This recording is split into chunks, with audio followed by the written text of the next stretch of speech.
Hey, Pardon My Take listeners, you can find every episode on Apple Podcasts and Spotify. Prime members can listen ad-free on Amazon Music. On today's Pardon My Take, we have an incredible interview with Bert Kreischer, comedian, raconteur. He's got a new movie coming out soon. Awesome dude. We talked to him in LA in person. Highly, highly recommend listening to this one because it is very, very good. We also have Coach K's farewell tour, which was one of my favorite nights of basketball ever. We will recap that. We will do Who's Back of the Week. We have a little Monday reading for you. A great show for everyone on a Monday.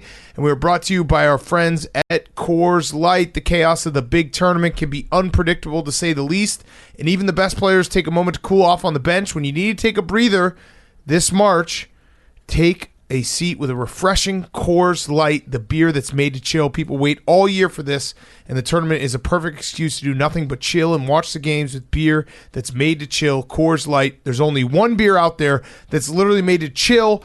If you got your bracket, if you got your bets going and you need to maybe take a reset, Coors Light. That's what it is. Coors Light is the way to go. Like right now, we're watching in the middle of halftime in Wisconsin, Nebraska. Wisconsin down by 4.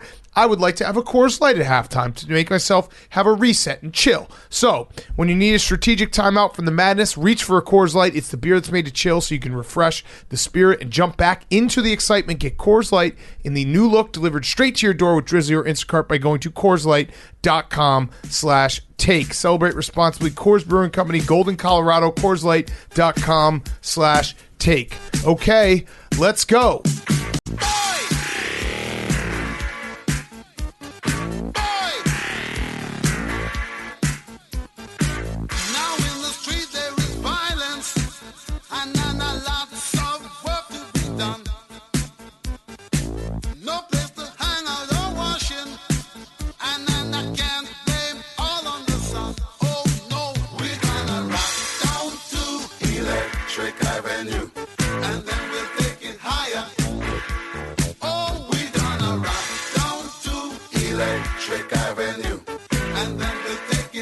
It's Pardon My Take, presented by Barstool Sports. Welcome to Pardon My Take, presented by Coors Light. Go check them out right now, CoorsLight.com/take. Today is Monday, March 7th, and the Coach K farewell to Cameron game was one of the best games I've ever watched in my entire life. $5,000 a ticket to get in. I'd say it was well worth it for all the alum that were there. I think every person who's ever played or been suspended by Coach K showed up for that game. It was a touching farewell. I took some notes because this was so much fun. I had such a good time. And Hank, I want to hear from you.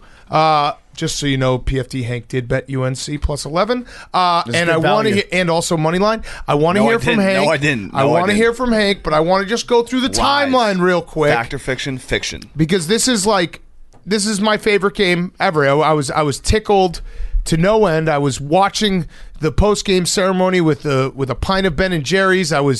Everything about last night was spectacular. So let's just go through the timeline of events real quick. Hop in whenever you want, Hank and PFT. Go ahead, okay? If I'm wrong about anything. Well, let's start. April 1st, Roy Williams retires. Mm-hmm. In the middle of the day, hey, what's going on? Roy Williams retiring? Really? The right way. Gracefully walks off, exit stage left. What most coaches do, because when you think about it, there's not a lot of coaches that take retirement tours. They usually just like Bob Knight didn't take a retirement tour from Indiana. He gracefully departed. Exactly. Yes. He went off into the sunset with class. Right. Exactly. Coach Roy Williams did the same. Woody Hayes. Many people would say that Coach Roy Williams has a better resume in the state of North Carolina than Coach K does. Well, at least in terms of exits, he does. So, all right. So that was April 1st. June 3rd. Now, I think what Jake, real quick, when does college basketball start? College basketball starts the second week of November. Okay, so June 3rd. All right, so that's a lot of months in between June 3rd and November. All right, so June 3rd, Coach K announces that he is going to retire after this last season. a retirement tour is officially on. If you remember, we had the Every Time We Touch video where everyone was clapping. It was awkward. He's like, listen, I'm going to retire this year. I don't want to make it about myself, guys, but I'm giving you 6 months to prepare all your gifts and dick sucking for this retirement tour that we're going to embark on. Yep, and word on the street was that Coach K was a little bit miffed that on their last trip to Chapel Hill, the Tar Heels didn't do anything nice for him. I have that. So that's coming. That's coming with the handshakes for tonight. So because the handshake line. No, we have that coming. Don't worry. That's absolutely coming. So Coach K said, I didn't stay because I wanted a farewell tour. I stayed because I wanted to coach one more year. He could have easily coached one more year without being an egomaniac and making it all about Coach K. But he didn't want the farewell tour. He just wanted to tell everyone in June that it was the farewell tour. Well, he needed 6 months to make sure that Tommy Amaker did not get the job. Yes, right, exactly. So he also said, this was actually a few weeks ago. He said, hey, it's not look at me, it's my last game. I'm not going to do that. I'm sure it will be emotional, but it's going to be about the team. Always, always, always, always. It's always about the team. It's not about Coach K. And then he also said this past year has been like a celebration of our program, but because I'm stopping coaching, it's been a celebration of me, and I don't like that. So he actually is very uncomfortable with the fact that everyone's making it about Coach K. There should have been a way for him to announce that this was his last year and that there would be a retirement tour that was stopping across the country without making him the focus of his own retirement tour. Every school along the way gave gifts. He said it was uncomfortable. It's the media that's doing this to Coach K. Yes. Obviously, Coach K does not want the focus on him. He wants it on the players. Right. He wants it on the program, the team. Always, always, always, always. For always. Yep. So, all right, so we're flash forwarded to last night where the week has been about Coach K. ESPN had, 6 different streams ready to go. Everyone was doing their tributes. And then we get to the game, and Kansas and Texas go to overtime, so they can't. Everyone has to watch the ACC network or the ESPN app for Coach K's big moment. There's something beautiful about Kansas, a true blue blood in my eyes, taking away from Duke there. I loved it. That game was fantastic. It was a fantastic game to watch. This is March, truly. Hank was watching. He was so happy to be watching it. Well, also, Kansas has a coach that knows how to age gracefully as well, a guy that is confident in his own looks, in his own hair. He doesn't need to go out there and make any adjustments to it. No dying. To pretend that he looks younger. Yep. So before the game started, the Duke basketball account tweeted out bragging it was the most expensive college basketball ticket ever. Average price was $5,307. Kids obviously camping out for months for this ticket. Is that a brag or just a fact? Well, it's kind of a brag, right? Because what? I mean, Roy Williams' last ticket wasn't that expensive because he gracefully left. I don't get where the brag is. That's just a statement of fact. It's kind of a brag. We're the number is saying we're the number one sports podcast a brag or we just don't a say fact? that very often. You just said that. You just said that. You say it. I hear you say it all the time. So now you're fighting us. I'm just trying to give you context. Okay. Hank, it's just a fact that me and Big Cat get paid $101,000 per episode. Yes. That's not a brag. Yes. Okay. Because we have to report that as public information to the IRS. Correct. Duke is a private university. They don't have to report that stuff. Yes. So, all right. So, good interjection, Hank. You're right. It wasn't a brag. It was a statement of fact. Thank you. All right. All Duke legends came back for this game. You saw Carlos Boozer, J.J. Redick, Christian Laettner, Jerry Seinfeld, Kyler Murray, T.O., all the guys that went to Duke came back for Coach K. The pressure, I think I especially love that they all were wearing the Coach K logo, like he had just died when they do the patch, when the owner of a team dies, they make a patch. I actually do think that Duke should be allowed to wear the black stripe across one of their sleeves next year in remembrance of Coach K's pass. Yes. And wait, was LeBron there? No, LeBron was busy. That's unfortunate. Yeah, I feel like he would have been there. I feel like LeBron would have been there if he was able to get away. Side note, Hank had a hell of a night because I was thinking about it. A lot of people, it would seem like they either hate Duke and hate LeBron, or they love Duke and love LeBron. Hank has the love Duke, hate LeBron. So right after the game, LeBron dropped a 50 burger right in everyone's face on ABC. All right, back to the game, though. Back to the game. So Duke is an 11-point favorite.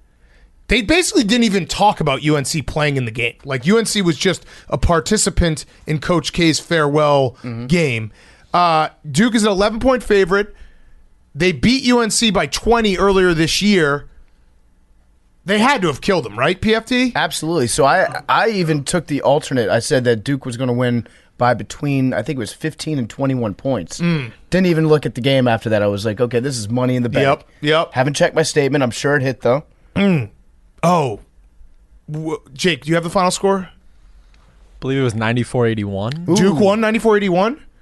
You would think. Yeah. No, North Carolina won. The game, to be fair, this game should have been played under protest. They didn't do a handshake line before the game like Duke had requested that they do. They wanted double handshake line, or at least they didn't want the handshake line at the end of the game after the game was over to interfere with the Coach K ceremony. Correct. So UNC respectfully declined to do the pregame handshake line, and instead now there's some blow-by footage. Yes. Of some of the coaches after the fact.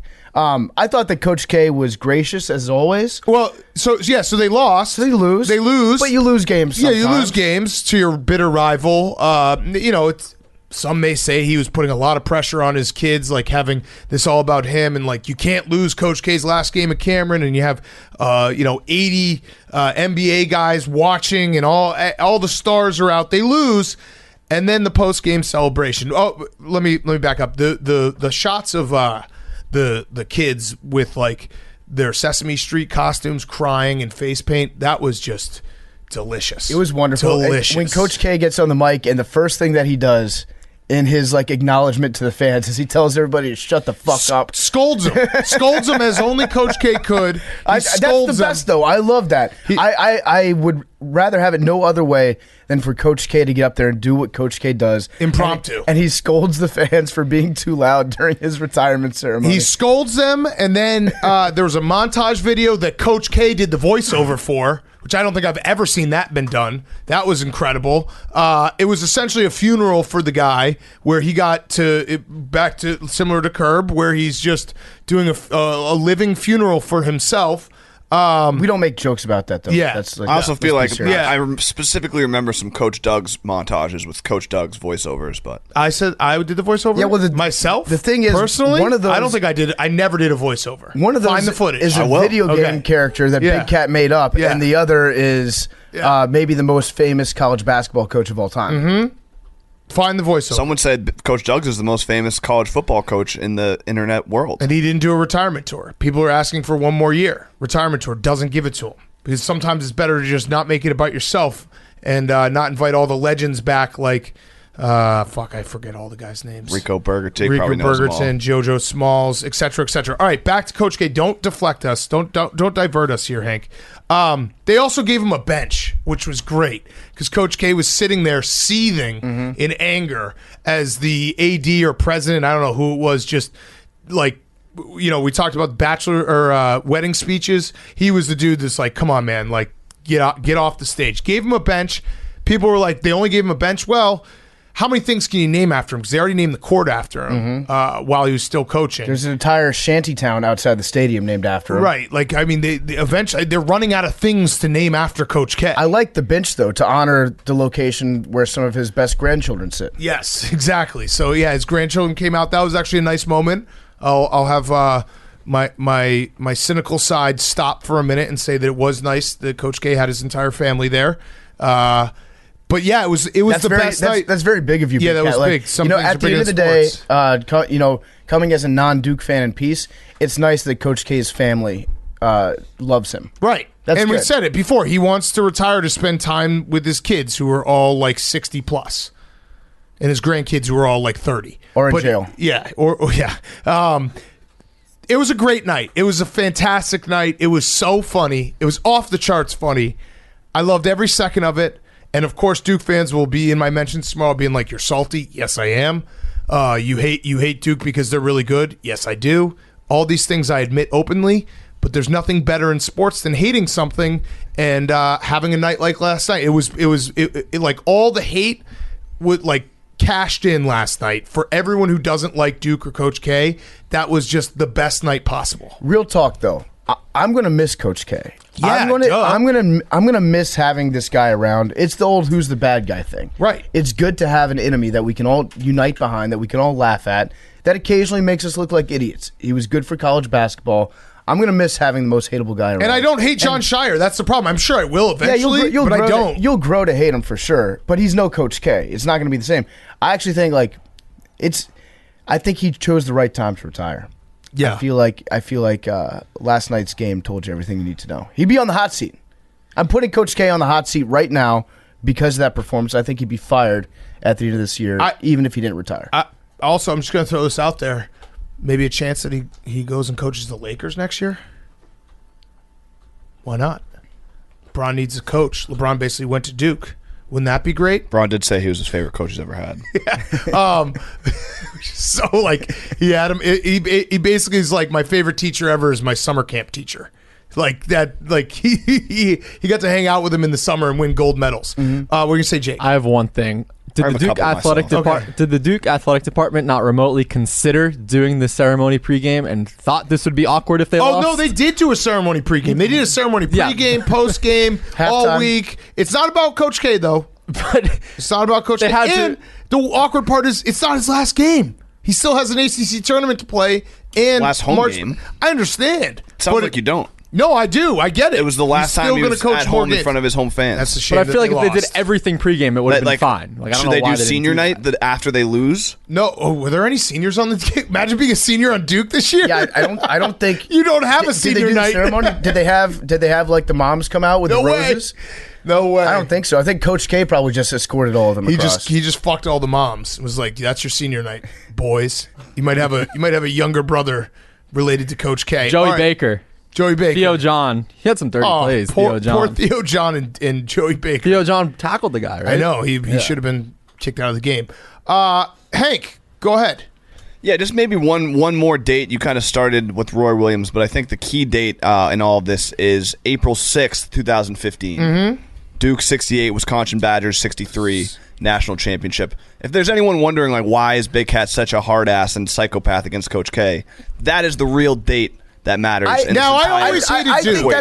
don't think so. That's kind of fair, but also, like, it's Coach K that we're talking about. Yeah, like, Coach K is universally hated. Won our country gold medals. I hated Duke before that, and people were like, "How can you hate Duke?" The guy before him didn't. Yeah, but people are like, "How can you hate Duke? How can you hate the Yankees? How can you hate Alabama football? How can you hate the Cowboys?" I don't like Duke. I don't like Duke. I've never liked Duke. Yes, my hatred went nuclear in 2015. 100%. I am salty about that till the day I die. You're just saying things I've said myself. Well, you didn't start it though. You started it with Roy Williams. Yeah, okay. Really starts 2015. Okay, that's fine. That's fine. I've seen you do this, come in early and take notes for two people, Aaron Rodgers and Coach K. That's not the same as the Yankees, Alabama. I took a page of notes. My God. Listen, hating in sports is just as fun as loving. I agree. It's the best. It was so much fun. That was actually, you know what? Hank, you're right. I'm gonna thank Coach K because he made last night about us, the haters. It was a night for the haters. It really was. It was the perfect night for the haters. They also have Bates Jones, the younger brother of Daniel Jones. Oh, really? New York Giants. Damn. And he had senior night cucked? Yeah. That's brutal. Graduate student. Hank, give me your thoughts so for real on the game because you have to admit, like, his legacy is completely shot now. I mean, I do feel that's definitely not true whatsoever. They still have a tournament. That's what everyone's going to remember about Coach K is unless they win it all. That's the only way. Listen, these players are under a lot of pressure, a lot of scrutiny. It's not like a normal college program where they're a highly ranked team going to the tournament. They're highly ranked, and they have all the world watching them, expecting them to win one last championship for Coach K. And last night was a lot of pressure. They had everyone watching. They probably caved to that pressure, weren't able to handle it. And the only takeaway that's good is that they felt that pain. They now know, what they need to do in the ACC tournament and the NCAA tournament to win. So hopefully that's a good takeaway. Other than that, though, it was a disaster. That's why I did bet Carolina plus 11. We talked about it. Carolina needed the win. They had nothing to lose. Duke players had everything to lose. You kind of saw it at the end of the game where it's like they got it was kind of close, and then Carolina just blew them out of the water. Like, it was ugly. It was an ugly, ugly, ugly loss. Beautiful. But yeah, Coach K is still legend. Greatest to ever do it. Also, afterwards was like, yeah, but we won the regular season. Who does that? Who celebrates regular season titles? Fucking loser talk. They didn't have any bloggers on the court. Yeah. And it wasn't even. They that would be very looking right now. Let's just address this right now because we're not going to retape. But Wisconsin might lose to Nebraska, and if they do, they still win a share of the Big Ten, or maybe even outright if Iowa beats Illinois tonight. It's fine. I'm just going to have some PS5s I'm going to give away on Twitter. It would have been very funny if they had invited Hank down onto the court like Big Cat got invited for Wisconsin to give a speech at the end of it. Yeah. Our most notable. And he'd be like, alumni. I won money plus 11 UNC. It was also somewhat like I felt bad for the players. They probably felt bad when Coach K was like, I would just like to say that was unacceptable. Like they already felt bad when they had to come out in the court, and then he basically like shit on them in front of everyone to make them feel worse. No, there's like Coach K's job is not over yet, so he's probably going to do some crazy Coach K things this week and next week to motivate his teams. He probably won't even let them practice. He's like, you're not worthy of being in the arena that bears my name. Didn't he also say, he said the UNC, what's their player, Bakett? I always said Baycott was the ACC player of the year. Just like a total fuck you to Paolo. I mean, he's got to motivate them. He's got to keep, but it was an impossible spot for them. They had like half of the NBA watching as they had the most pressure. You can't lose this game, Coach K. Ceremonies upon ceremonies, routines all out of shot. It's not about Coach K, but it is about Coach K, but it's not about Coach K, and then they choked. I'll bet you Coach K is going to continue to go to games and probably sit like behind the bench. Yes. Like he's going to be coaching from the stands next year. He's also going to absolutely try to coach another game at some point. Mm-hmm. You know he will. He's going to be like the Champions Classic.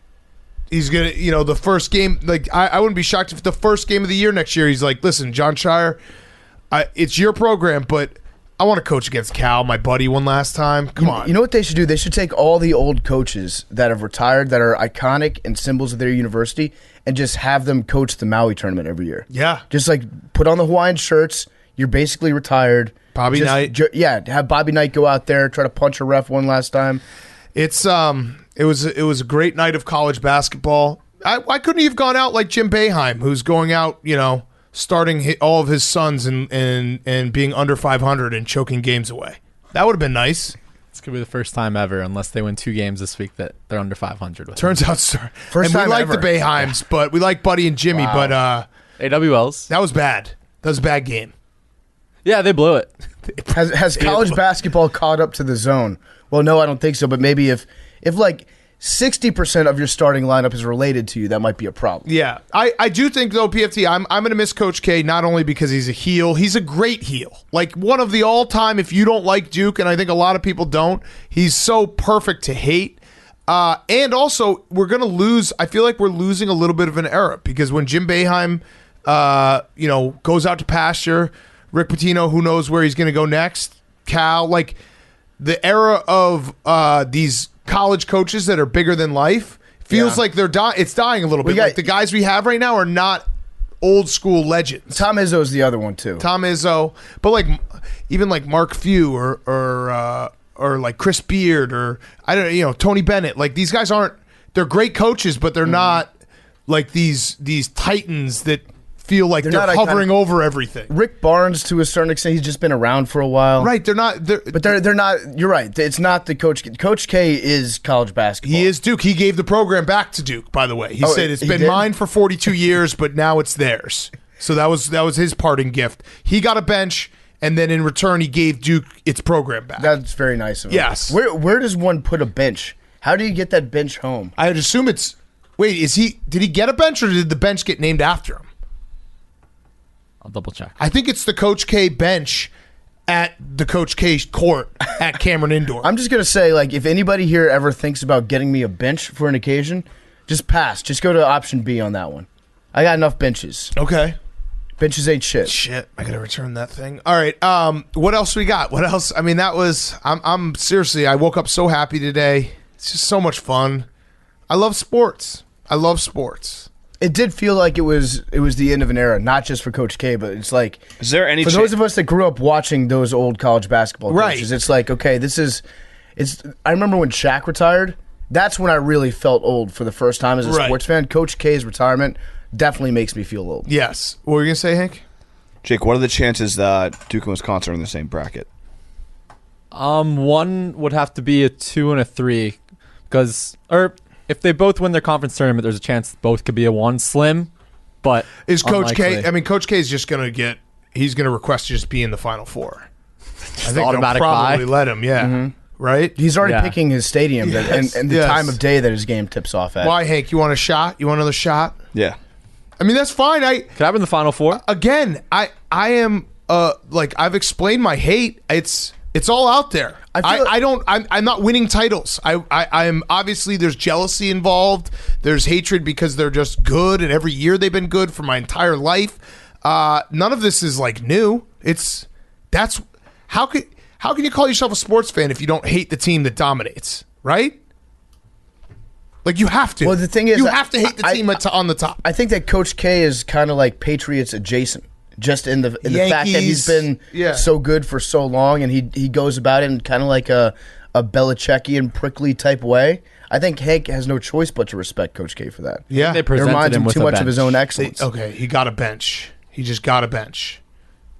He could be. He's basically with the Washington football team now. No, Dallas Cowboys brought it up. Yeah, we're bringing benches to stadiums. So is it heated? Did Johnny Davis just get hurt while I was doing that whole thing?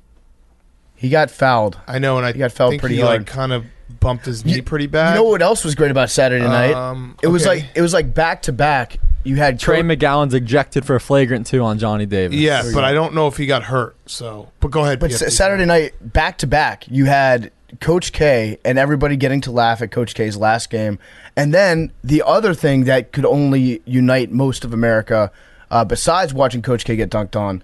Greg Hardy getting the shit kicked out of him. Yes. I love that. Everyone can get behind that. It was a night of seeing the bad guys lose. Yeah, it was. If LeBron had like lost by 30 to the Warriors, it would have been the perfect night. And Poon had gotten assassinated? Yes. Everything would have come up here. But yeah, it was a hell of a night, and you're right, Greg Hardy. Although I think Dana White, like his contract is up, he's got to keep him, right? It's one of just those so things that we where, can hate. Yeah, it's one of those things where I think even Dana White is like, this guy is such a piece of shit that I don't want to pay him. Yeah, even though he puts butts in seats. That's what happened. Like Dana White on the way up, he would 1,000,000 times out of 1,000,000 take a guy like Greg Hardy and make him like the focus of multiple pay-per-views, right? And just to get the money. But now that Dana White's got fuck you money, I'd actually argue that Dana White with fuck you money is a very dangerous thing. Yes, but in this case, Dana's just like, you know what? I don't need that guy. Not going to pay him. He's a scumbag. Yeah. Anything else from Saturday or that we missed this weekend, Jake? Best time of the year again. Best time of the year. Yep. We've got 3 teams with their tickets punched. You want to list them for us? One of them is ongoing, but we've got Murray State out of the Ohio Valley Conference. We've got Longwood making their first ever appearance out of the Big South. Bonk. And then we've either got Loyola Chicago or Drake. Just started the second half of Arch Madness, Missouri Valley. This is Marsh. I love Arch Madness. It's the best. Yeah, it's awesome. It's a great tournament. All right. So anything else? So a mini who's back is Sister Jean. Even if they lose, they have a chance to that she's large. still alive. Jean is back. So there's no way premature. She's still alive. You know what? They showed her yesterday. No, this is like the Queen of England thing. They replaced her with a different Sister Jean. She's gonna live. She's still forever. Forever. So they might get it even if they lose. But yeah. Okay, let's do Who's Back of the Week, and then we will have our interview with Bert Kreischer. Great interview, awesome interview, highly recommend it.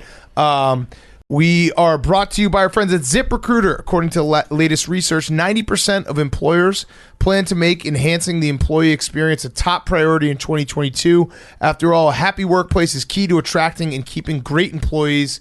So if you are looking to hire, if you're looking for a job, ZipRecruiter is the place to do. If you need to add more employees to your team, there's ZipRecruiter. Their matching technology helps you find the right people for your roles fast. And right now, you can try ZipRecruiter for free at ZipRecruiter.com/PMT. ZipRecruiter uses its powerful technology to find and match the right candidates up with your job. Then it proactively presents these candidates to you. You can easily review these recommended candidates and invite your top choices to apply for your job, which encourages them to apply faster. ZipRecruiter's technology is so effective that 4 out of 5 employers who post on ZipRecruiter get a quality candidate within the first day. Find the right employees for your workplace with ZipRecruiter. Try it for free at this exclusive web address, ZipRecruiter.com/PMT. That's ZipRecruiter.com/PMT. ZipRecruiter, the smartest way to hire. Okay, Henry. Daniel. Henry. This is a risky Who's Back by me because it's currently a tied game with 3:14 left. But either way, Celtics are back. They had some trouble early in the year. They were blowing a lot of fourth quarter leads. They have fully figured it out. Their defense is unbelievable. I think right now they're second in the league defensively, soon to be first. Right now they are up LeBron dropped like 55 on the Warriors last night, and that almost pushed the Celtics into the top spot.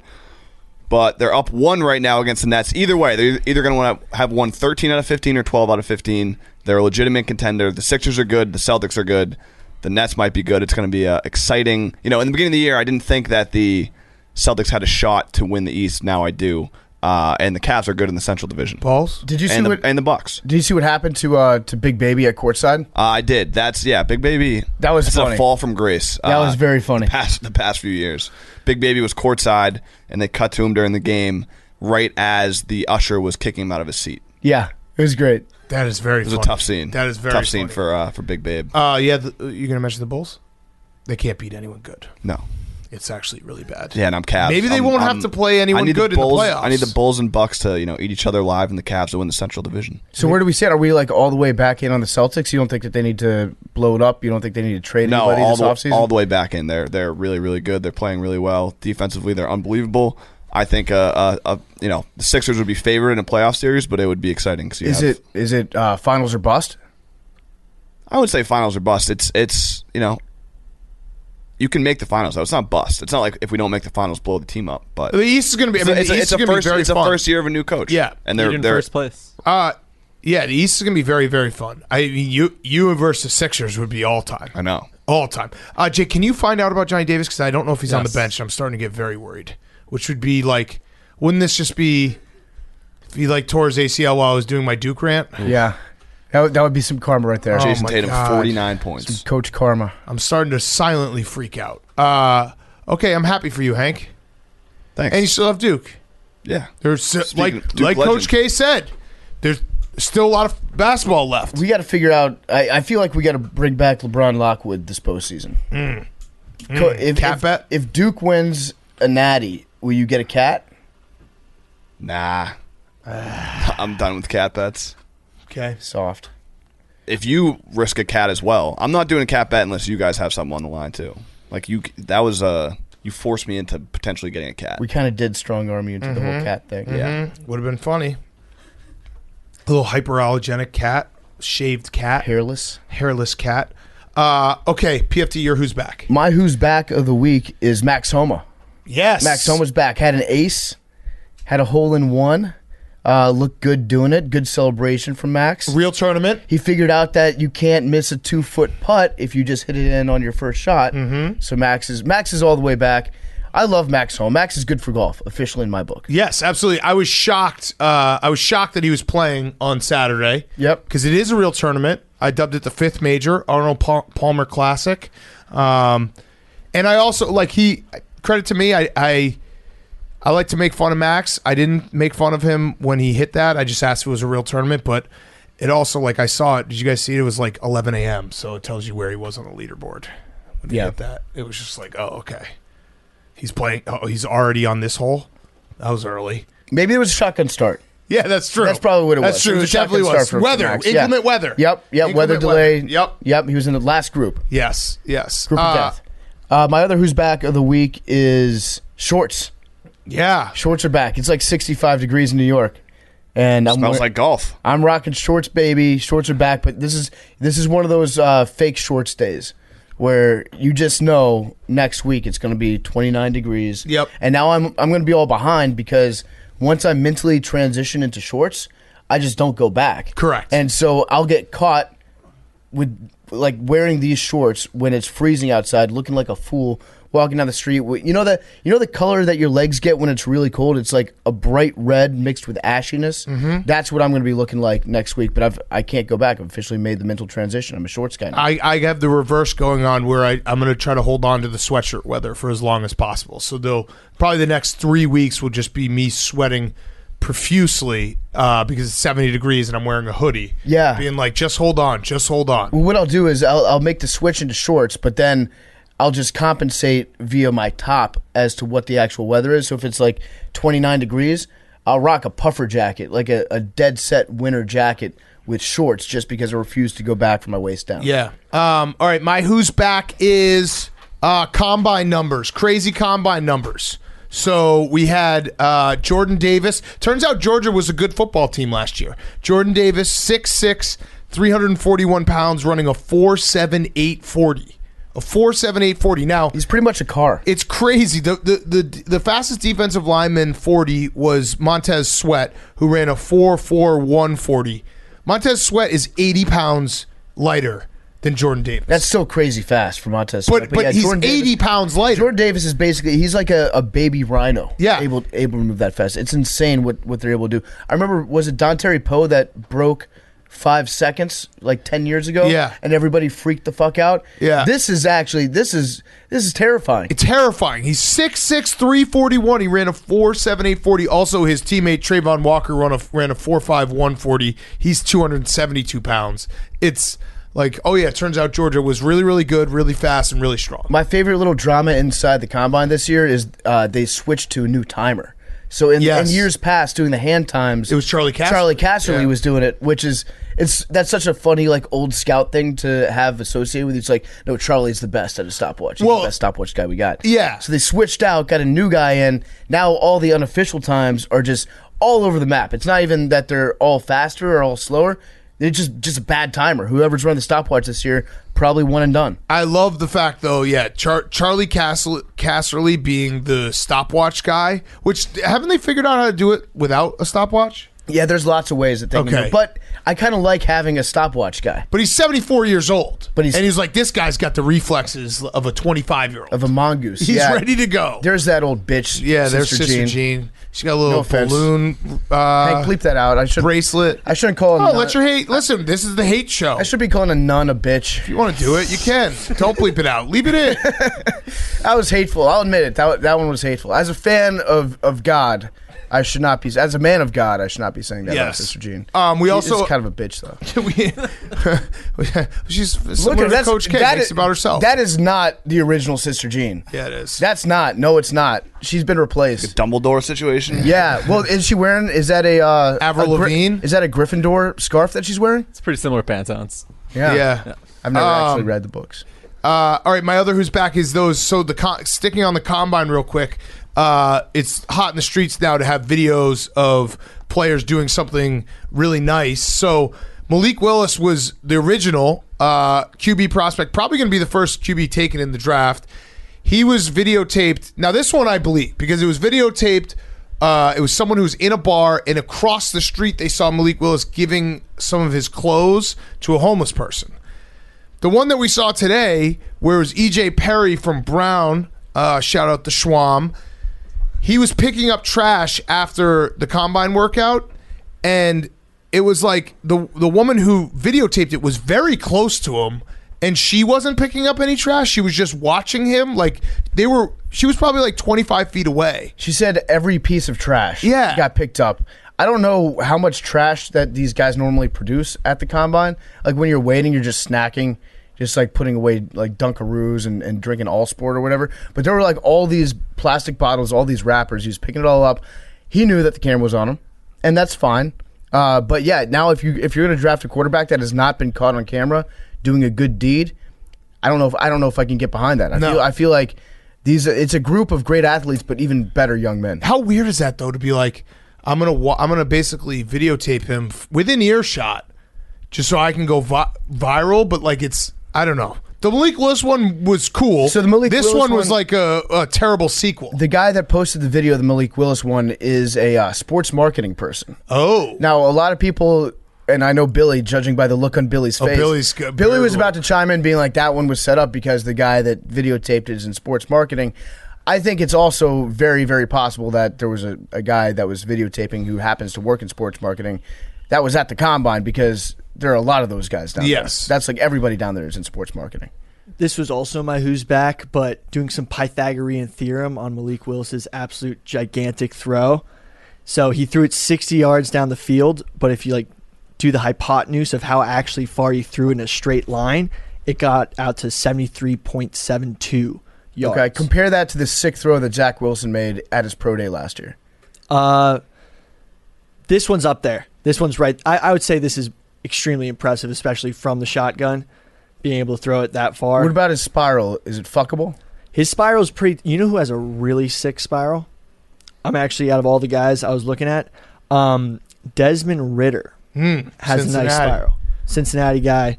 He gives me Justin Herbert type vibes. Oh, But- definitely not as strong of an arm. I think it could be there. Justin Herbert has like a really, really strong arm. Not I mean, Malik Willis fuckable arm. spirals, Yeah. fuckable spirals. So I'm going to back you on that part. Like, if you see it, if you see a spiral, you're like, damn, that spiral's sexy. I'm gonna check it out too. I'm gonna follow it on Instagram. Are you going to do your quarterback bracket? Yes, I'm working on that. I actually have a bunch of stuff. Like Carson Strong also has a great spiral, but Great quarterback name. not his immobility. Nevada. Yeah, it doesn't make up with his spiral just enough. But like guys like Sam Howell have a good spiral, but I don't think he's got. All right, so I want a quarterback bracket of how you think their careers are gonna go, and then I want a quarterback spiral bracket. Okay, 100%. All right? Perfect. And then you can bring them together, and that will be how we find out who should get drafted first. All right, Exactly. what's your who's back, Billy? That was your who's back. Yeah, that was. All right, Jake, your who's back. Also, what do you got on Jetty Davis? It looks like he got hit in the face. But So his knee? I don't see anything. Okay. Uh, All right. but I'm I don't- nervous. I'm officially yeah. nervous. Okay. I don't know. But Okay. in addition to Sister Jean, my other who's back is Magic Johnson on television. He Yes. returned to NBA Countdown. So it's Greeny, Stephen A., Wilbon, and Magic. Wow. And also the new Showtime HBO show. What is it called? It's Showtime, I think. Showtime. Showtime. Yeah, yeah. Showtime. Yeah. I read the okay. first 20 pages of that book. That's very confusing. There's a show on HBO called Showtime. Yeah. Yeah. Yeah. That's how he's also back. Magic it's about the with Lakers. some hot takes. He called out Russell Westbrook about making excuses. So it should be fun to have him for the home stretch of the season. I love it. I just love Greeny up there because nobody takes anything that he says seriously on Yeah. that show. I want one of them to just be. One of them needs to go full troll and be like, advanced numbers say Russell Westbrook's actually having an incredible season. The problem is, like, look at the people that are on that panel. Like, I can't. Wilbon is not a.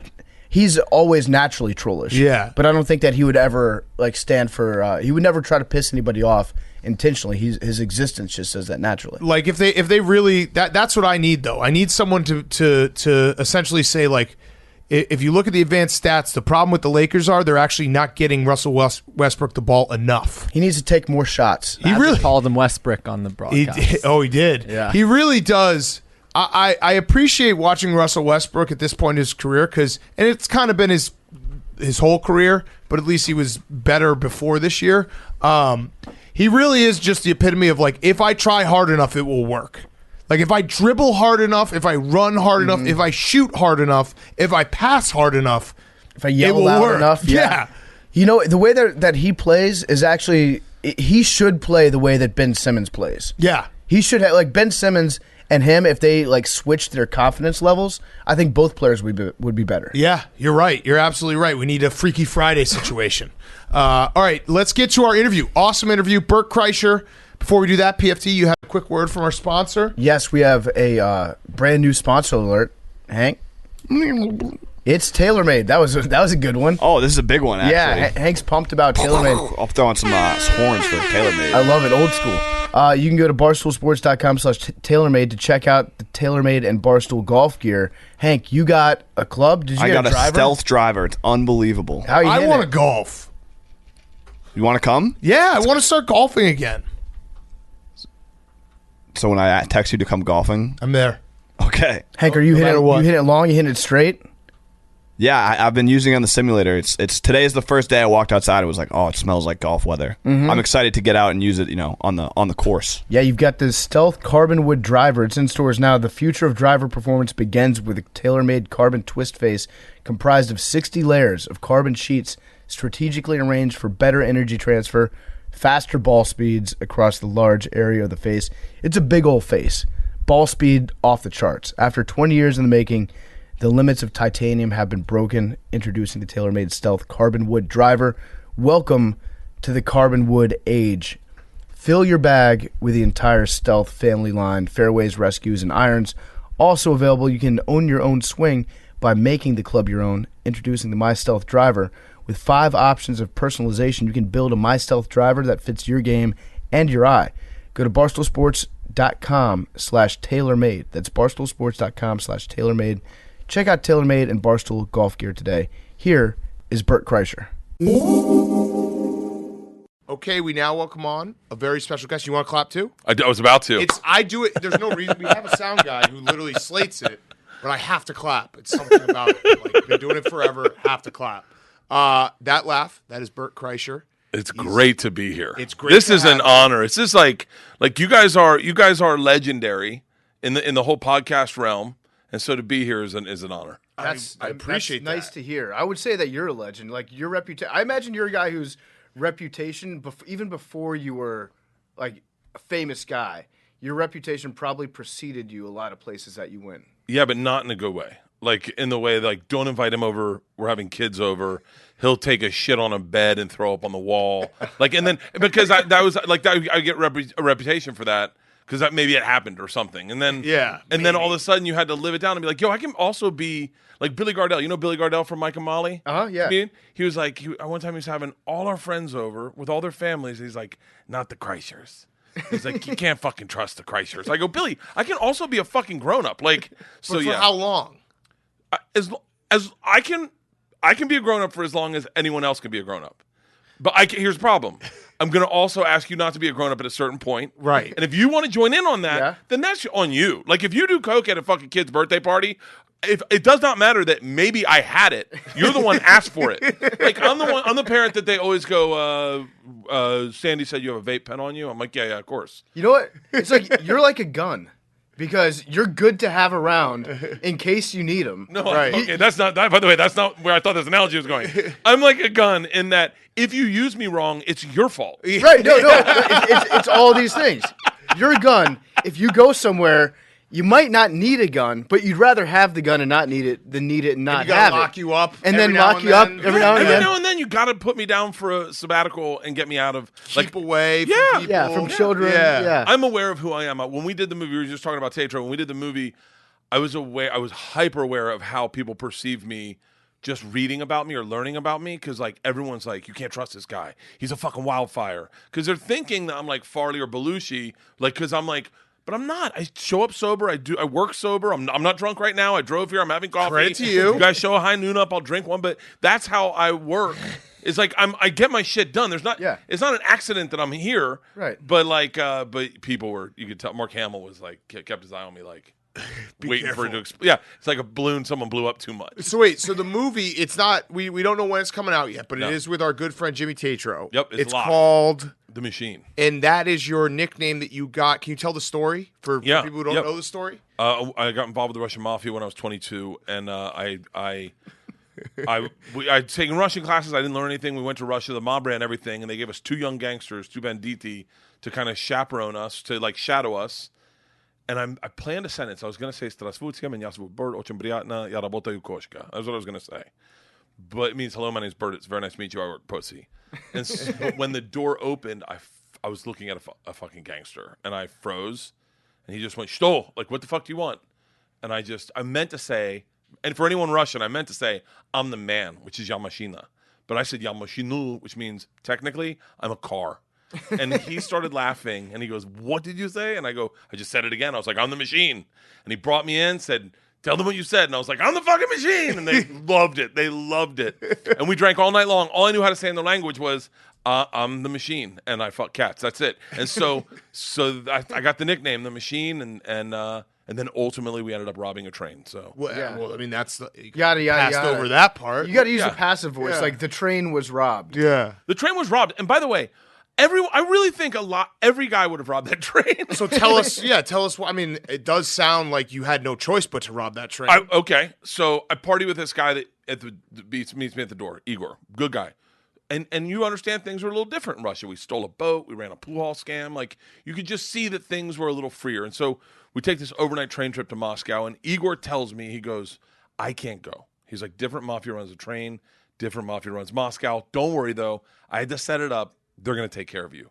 And when I got there, they looked like two kids on Christmas. They were like, oh, I can't wait to play with the machine. They're like, the machine sits in first class. And so I'm like, fuck yeah. And we're drinking booze. The conductor comes in, rips off the Stars and Stripes to his shirt, gives them to me. He's like, it would be an honor to do a shot of vodka with the machine. I'm like, I'm literally like, fuck it. I'm in the mob. I'll do whatever the fuck I want. We drink all the booze in an hour, go to the bar cart to get more booze. And Igor says to me in Russian, he goes, machine, go behind the bar and grab bread. Chleb is bread. And I understood him. And I'm in this moment where I go, I'm fucking learning. Like, this is immersion. I'm learning my way, not through flashcards and textbooks, but by joining the mafia. This is how you learn the language. I'm behind the bar, and I'm like, I say to the guy, I know what you're saying. And he's like, go for you, machine. Can the machine find cheese? And I was like, see it. Cheese, I got it. Give me another one. He's like, grab vodka. I was like, all right, another one. Give me another one. He's like, grab the money. And at that moment, I realized cutely we're robbing the bar. And I realized he's going through people's pockets, and the bartender's frozen like this. And I'm behind the bar, robbing the bar. And I'm like, motherfucker. And then I took the guy's shit. We leave. It actually... I was like, I'm not going to go against them. Like, the guy said, take the money. I'm like, No, The way you just explained it, like, you did have no choice. You have no had choice. to You rob were in that bar. trap. Yeah. we go back to our first class cabin. Teacher comes back, who, by the way, did not speak Russian, okay? English teacher. Your teacher from college. Chaperone. I didn't know the woman. Okay. She was a chaperone for the trip. She was just a teacher at Florida State. She swings the door open with that liberal arts confidence. It's like, this shit is fucking over. She's talking to me and the mafia. You're done, mister. Get up right now. And Big Igor takes a sip of vodka, spits it in her eyes, and goes, no one talks to the machine like that. Shuts the door in her face, and he's like, fuck that bitch. This is Russia. Don't worry, machine. When it gets dark, we have good time. I'm like, what the fuck are we doing when it gets dark? Reaches into his pocket, pulls out a ring of keys. He's like, we're robbing the whole fucking train. And so... Yeah. robbed the whole train. Robbed the whole train. Well, here's what's fascinating about the story is I posted this on Facebook like 5 years ago. That's why when it went viral, I didn't think anyone was going to see it. And what happened is it started going viral. My wife told me, and I was like, no way. And I had to figure out why it was going viral because I had told it before, and it didn't go viral. What happened was the way the algorithm worked at the time, when you shared the story on your Facebook, the first comment that would show up under your story on your page was the top comment from my page, the one that most people interacted with. Mm-hmm. The top comment from my page was left by a woman. I won't say her name, so I don't blow her up, but you can find it. And she said her name. I think his name's Susan or Kristen. I'm not gonna. So you did say her name. Yeah. I didn't want to say her last name. Poor girl, when gets hounded. Her comment read, "I was in Bert's Russian class. I was on this trip. This story's 100% true. He fucking robbed us." And then she tagged everyone in my class. Oh God! So if you want to see what That's Igor sick, looks though. like, what I look like, they posted pictures of it. They posted pictures of the morning of the robbery because we robbed the whole class. We robbed everyone, and then we pulled to Moscow, fucking wasted. Wait, so you robbed your classmates. Did you go back to the class after or no? That was it. I robbed the whole fucking train. We robbed me. My bag was with them. I robbed my bag, like because I was with two guys. We robbed the whole fucking train. Pulling to Moscow. I'm fucking top 5 drunkest I've ever been. Train stops, sun's up, door opens. Same teacher's like not mad, right? Looks at me and goes, "I want you to know they've alerted the police." And I see 2 cops on the platform talking to my whole class. They're in their pajamas. They're upset. They've been robbed. I get it, you know. Big Igor's completely unfazed. He's like, "Don't worry. I speak to police for both of us." Walks out, grabs one of the cops, spins him around, and just starts going, "Fuck you! We fuck you in the mouth! We fuck!" I'm like, "Stop with the fucking we shit." Cop waves me over. I walk over to the cop, who, by the way, is standing in front of the class I just robbed. Next to the gangster I robbed them with. All I'm thinking is, this is not how I plan on spending my second junior year in college. I get 5 steps from the cop, and he looks impatient as fuck. He takes 2 big steps, grabs me by the arm, pulls me into his face, and he goes, "So, I understand you're the machine, huh? Tonight you party with us." And I was like, wait. I go, "I'm not in trouble?" And he gets so close to me, I can smell his morning cigarette, and he's like, "No, fuck that bitch. This is Russia." So we did not get in trouble. We definitely had a meeting. That sucks. By the elevators. Yeah, that sucks. But you were the machine. Well, no, my friend Igor was like, "Hey, man, I gave them Bert for a reason. Like, if they had nothing to do, bad shit would have happened. But they partied with Bert. What's fucking crazy about this story? 100% true. In Moscow, we had to go back to St. Petersburg. We had the same 2 gangsters. And my teachers were like, "Hey, apparently we need you to party with them and just like a rodeo clown, like distract them." So we got on the train. I partied with them. They took pictures of me shitting, which they'd never. They were so easy to entertain because they had no frame of reference for like frat boy humor. Like, this is the lawnmower, huh, guys? Hey! And they're like, this guy's fucking hilarious. I learned how to say fat guy in a little coat, and from fucking Tommy Boy. Yeah. And they're dying. Who the fuck is this guy? And they're like, he's the machine. So have you been back to Russia since then? I have not been Are back you to allowed Russia. back? That's the question. Like, could you get through the border? You know what's so crazy? I actually thought to myself, sometimes, okay, this is an ego thought, so bear with me, but do you ever think to yourself, like, fuck, does Tom Brady know who we are? Hank Right? does, yeah. Yeah, Hank was thinking that all last week. He thanked Hank in his retirement. Did he really? Yeah, well, Hank went to jail for him. Really? Yes. For Deflategate. Yeah, Oh, okay. He yeah, locked himself. rational thing. He Yeah. put You handcuffs said, on himself. okay, like that was like. Yeah, no, that he's makes like, sense, For yeah. Deflategate, and you're like, oh, okay, Okay, yeah, all right. Weirder things have happened. Yeah. But do you ever go into that thing like I tweeted at Aaron Rodgers one time, just not like, hey man, I'm in Green Bay doing a show. If you want to get dinner, it's gonna have to be early. Just like fucking around. And then he DMs me. He's like, yo, you fucking with me, bro? And then I'm like, wait, Aaron Rodgers knows who I am? Like, and then you're like, hold on, like when did that happen? I was thinking to myself, right? So Biden fucking hates Joe Rogan. Yep. I mean, they're really, the press secretary is like, we got to get rid of Joe Rogan. Which is crazy. One of my best friends. I've been on his podcast 30 times. Well, no, 26 now, right? Because Yeah. you got 4 deleted. I got 4 deleted. So, thank God, I'm sure. Update those. Fucking take them all down. So, but then you think, I wonder if Putin is like, he knows Rogan because he loves MMA. Right. I wonder if at any point someone said to Putin, hey, you got to hear this machine story. It's pretty fucking good. I think it's the fact that it's been around and it's gone reviral like 3 or 4 times. Yeah. It's where there's like different 85 waves. million views. The movie, too, I feel like when the movie comes out, I would say Putin would know. Yeah, and then he's always shirtless, right? Yep. I'm always shirtless. It's like at one point I'm wondering if I'll get the call like, hey, someone wants to have drinks at you and it'll be Putin. I would love that. See, that's the problem. I want to party with like Kim Jong-un, Putin, all the people hate. I think I'd get along well with. Yeah, Yeah, I mean, yeah. definitely Putin. I think story. yeah, I'd love to party with Putin. Putin's probably got access to drugs that you don't even know about. Oh, the he's drugs the that guy. don't exist over You have there. to play hockey with him, though. I'd fucking play hockey. Let him with score. Would you let him score? It's the best when he I gets would be the quickest patsy you've ever seen. when he plays. You want those to talk games. about a yes man? Yes. Fucking, I'm a dog kid. I'm a dog. I remember one time one of the guys in the mob was like, "Have you ever gotten a blowjob with machine gun out window? Just right when you come. It's so good." And we're like, that's the kind of shit I want to be around. I love that. Oh man. I have a weird thing for that danger. I'm oblivious American. Like we spent the night in a favela in Brazil one night, and I got lost in a favela. Like just started walking around. Favelas are notoriously the most dangerous places you could ever be in Brazil. Yeah. And they took us up on motorcycles, and the kids with the motorcycles left. We were a trip flip, a Travel Channel. I just got lost, and I had the coolest fucking time. So why? Like, what is it about you? Because I can see it. Like, I think there's. I don't know what it is, but there's clearly something that you have that like people would welcome you in, and it's like not. You're not a danger. It's like, oh, this guy wants to party. I think I don't know. I'm like a drunk Forrest Gump. Like I have impulse control problems very badly. So like if someone says let's do something, I'm the first one that's like I'm definitely in. Like and I do it before I think it through. Right. So sometimes I've said I'm in, and then I sit back and go, shit, we don't leave for another week and a half, and I think I might have fucked up. Like, I don't want to go. But then I go also. Like, I jumped out of a plane, totally afraid of heights. First person to jump off stratosphere, that was just someone going, do you want to do it? And I was like, yes, for TV, yes. It'll be badass. And then the day I'm getting there, I'm throwing up, and I'm having dry heaves in a fucking bathtub.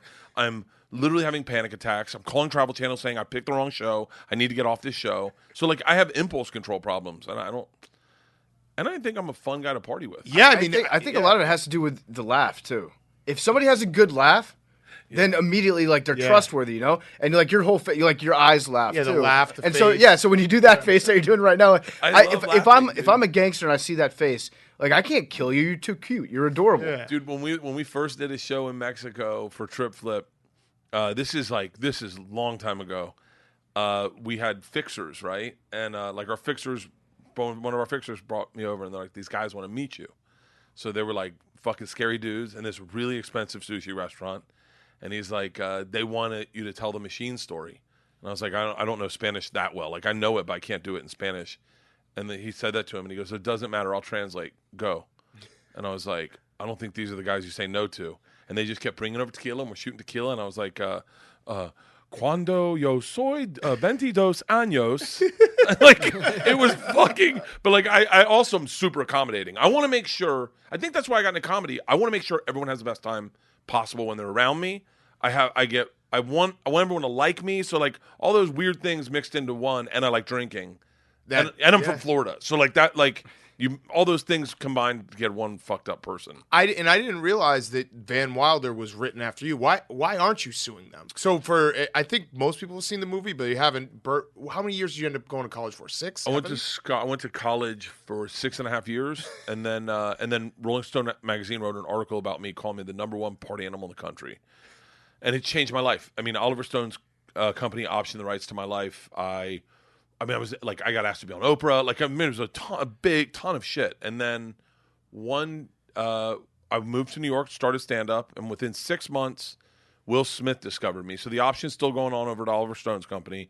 Will Smith discovers me. We start developing a script, sold it to Fox, and then the option from Oliver Stone kind of went away because my agents were like, "Hey, he needs to play this guy." Right. Will Smith's backing him in a sitcom. We want him attached, and they're like, "That's not how this works."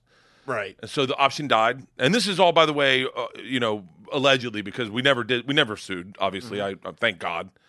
But apparently the option ran out. One of the guys who wrote one of the scripts for the option turned around, sold it to National Lampoon, and they changed my name, kept my friends' names in it, oddly, and then it became Van Wilder. That's obviously what I've heard from the people that worked at National Lampoon, and I've talked to the people that produced the movie. Well, and if you read the Rolling Stones article, the writer follows you around at Florida State as a 6-year senior, Yeah. and you're living that life. Yeah, it's weird because because I submitted a script when they did the option, it was called The Undergraduates, about 4 dudes, and they're like, "No, it's got to be about a journalist," because the journalist had sold the rights to the article. Right. So they're like, "It's got to be about a journalist and a party animal." And I've never seen Van Wilder, but I guess that's what the movie's about. It is. You've never yes. seen it. No, There was never like a small party that was like, I'm holding I out. want to go see the movie that's based on my life. I'm holding out. Ryan Reynolds. I'll watch it with Ryan Reynolds. Ooh. Yeah,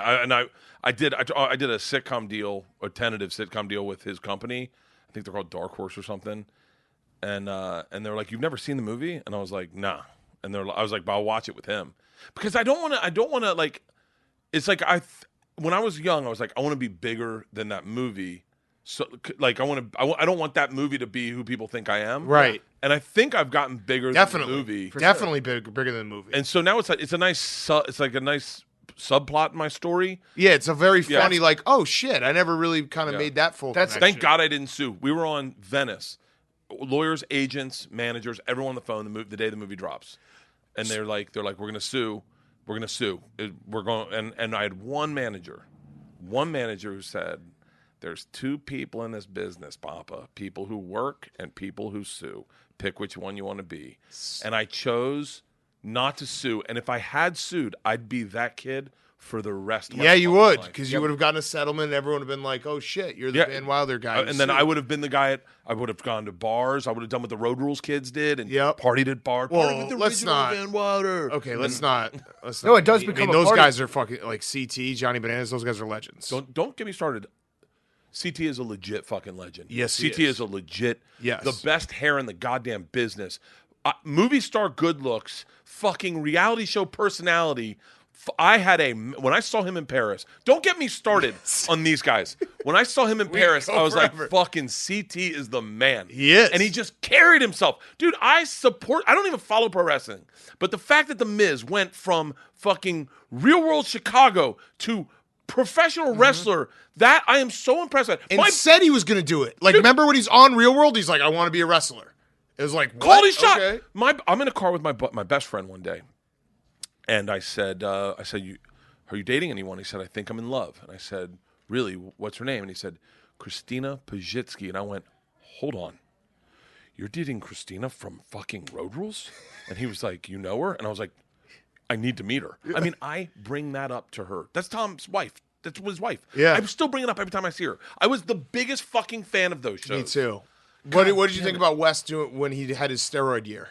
That was one of the funniest subplots of all time, that they had the challenge. The challenge has been going on for like 15 years, and West just showed up. No one has been more... Barry Bonds in his prime wasn't as roided up as West was that year. And then he just went right back down to like, he like lost all the weight and was like, all right, I'm done doing steroids. Wes was such an interesting fucking character because he was so white, like so bright white, Yes. that he always stood off to the side. Like Yes. he always, anytime anyone touched him in anything physical, he'd get these red hand marks all over him. Dude, I am obsessed with that shit. Yeah. Like I mean, as a grown man, I had 2 children, and I would be sitting watching the challenge in my living room, and my wife's like, "Are you fucking kidding me?" It's For the best. whatever reason, it is the fucking best. And if I run into those kids now, they're adults, they're my age. Yeah. I lose my shit. I saw Puck.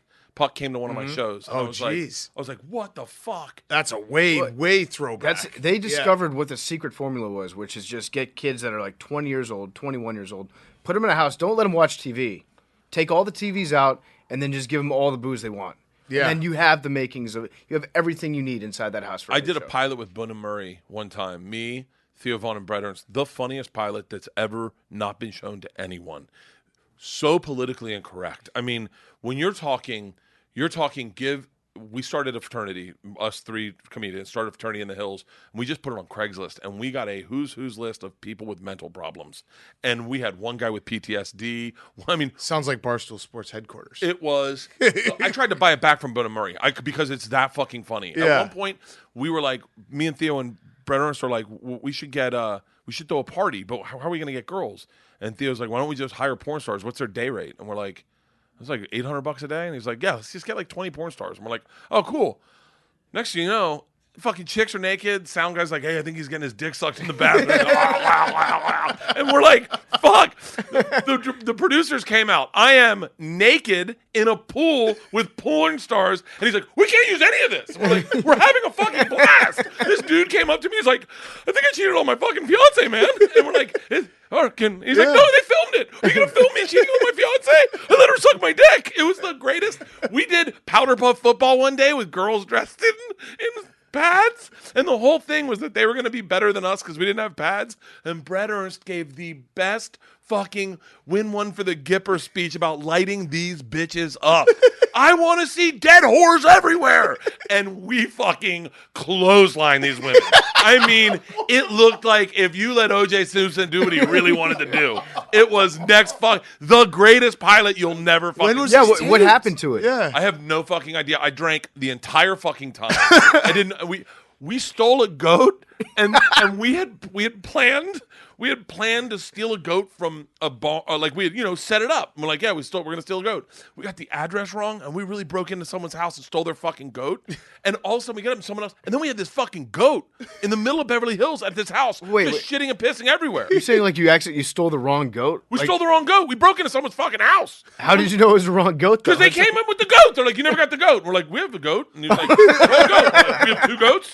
And they're like, wait, where did you stop? We're like, Sand Canyon? And they're like, no. Sand Canyon Street. And we're like, fuck. It's funny. Like you essentially just created fantasy camp, like adult fantasy camp for yourself. One guy The had fact that it was a PTSD. show was like irrelevant. Oh, You were just having a good time. It was the greatest. A lot of those guys are dead. Like, because a lot of them had some problems. Like, Well, how long ago was this? I don't know. I'll tell you right now, Barstool's got the money. If you can fucking buy that, I couldn't get it. They were like, I'm not going to sell it to you. Boone and Murray, it will get all of us canceled. I mean, all of us will be canceled immediately. Like, I'm going to have to not be in my house for a while. It was sketchy. I mean, that might be what it takes to stop like people from coming after you. Just release the worst possible shit that you already have on Yeah, yourself. just like, you think my appearances on Rogan were bad? Yeah. Watch you this. think 2 Bears? Tom and I one time when we started that fucking podcast, we didn't think it would turn into this. We were like, let's say the most out of context, cancelable things we could think of. And so we went back and forth in out of context saying the most horrific statements, never thinking it would bite us in the ass. I remember Tom the other day was like, should we get rid of that episode? I mean, the things we did. I mean, Tom and I, we do these live shows.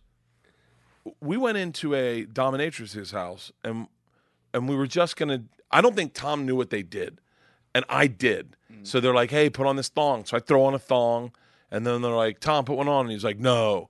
And then Tom ends up in his underwear, and then she's like, "All right, quick, I'm going to tether your cocks together with electrodes, and I'm going to shock your cocks to see who can put up with the most pain and who taps out first." And she leaves the room. Tom and I dicks are tethered together with electrodes, and he looks at me dead seriously in the eyes. He's like, "Is this a good idea?" And I remember going, you're the one that's supposed to stop the bad ideas. And he was like, "But our dicks are already tethered together." And she's like, "You boys ready?" And we're like, "I guess so." We get done. The woman looks us dead in the eyes. She goes, "So you guys want to come now?" And we're like, Tom's like, "I think we're in over our head." We have done, I don't know. I'm like, look, here's the deal. This is what I subscribe by. You either get that everything I'm doing is meant to entertain you, right, and make you have a good time and let you forget about fucking COVID or the fucking shit job that you're dealing with at the time of being, or a fuck face boss, or a fucking cunt wife, whatever the fuck, or asshole husband, whatever the fuck. That's my only goal, is to entertain you for that time being. Going to get back to Bert in a second, but before we do, I want to talk to you about LifeLock. It's tax season. Tax season can be taxing on your identity because all your personal information is in one place, getting emailed, shared, possibly exposed to identity thieves. Protection against identity theft is easier with LifeLock by Norton. LifeLock by Norton helps monitor your info. It alerts you to potential identity threats. If you do become a victim, a dedicated U.S.-based restoration specialist will work to fix it during tax season and beyond. No one can prevent all identity theft or monitor all transactions at all businesses, but you can make sure that your identity theft protection starts here. Join LifeLock today. Save up to 25% off your first year by going to lifelock.com/PMT. That's lifelock.com/PMT. Get 25% off. Here is more Bert Kreischer. Well, and the thing that I struggle with when I see all this stuff, because I completely agree with you, and Barstool, we've been online for a very long time, so I'm definitely not someone to throw stones with any of this shit. But the thing I hate is when people bring up old shit and it's a completely different time, and it's like, but at the time it was not hurting anyone, and now we're trying to hurt people. Like, you weren't listening. You're not a fan of this. You're not a fan. You're just pulling things out of context, right? And quite honestly, a lot of them look like hit pieces. I mean, they do to me, and I'm sitting on the outside, but you look at, you go back to the Aziz thing. Aziz, it kind of looked like a hit piece. Yeah. Granted, he got fucked on that one. Like, no two ways. It was at the height of the Me Too stuff, which a lot of good stuff I think came out of that. Like a lot of powerful people. By the way, a ton of good stuff came out of that, and a ton of it for just regular guys like us who are like you see a woman walk into the office and she looks beautiful, and maybe in 2010 you would have been like, "God damn, you look great today." Now you just go, "Hey man, I'm not gonna say a fucking word." Yeah. Right? Like those little microaggressions. On a bigger level, so many fucking pigs in Hollywood were stopped from being fucking pigs, and there were a lot of fucking pigs. But sometimes you're like, I don't know.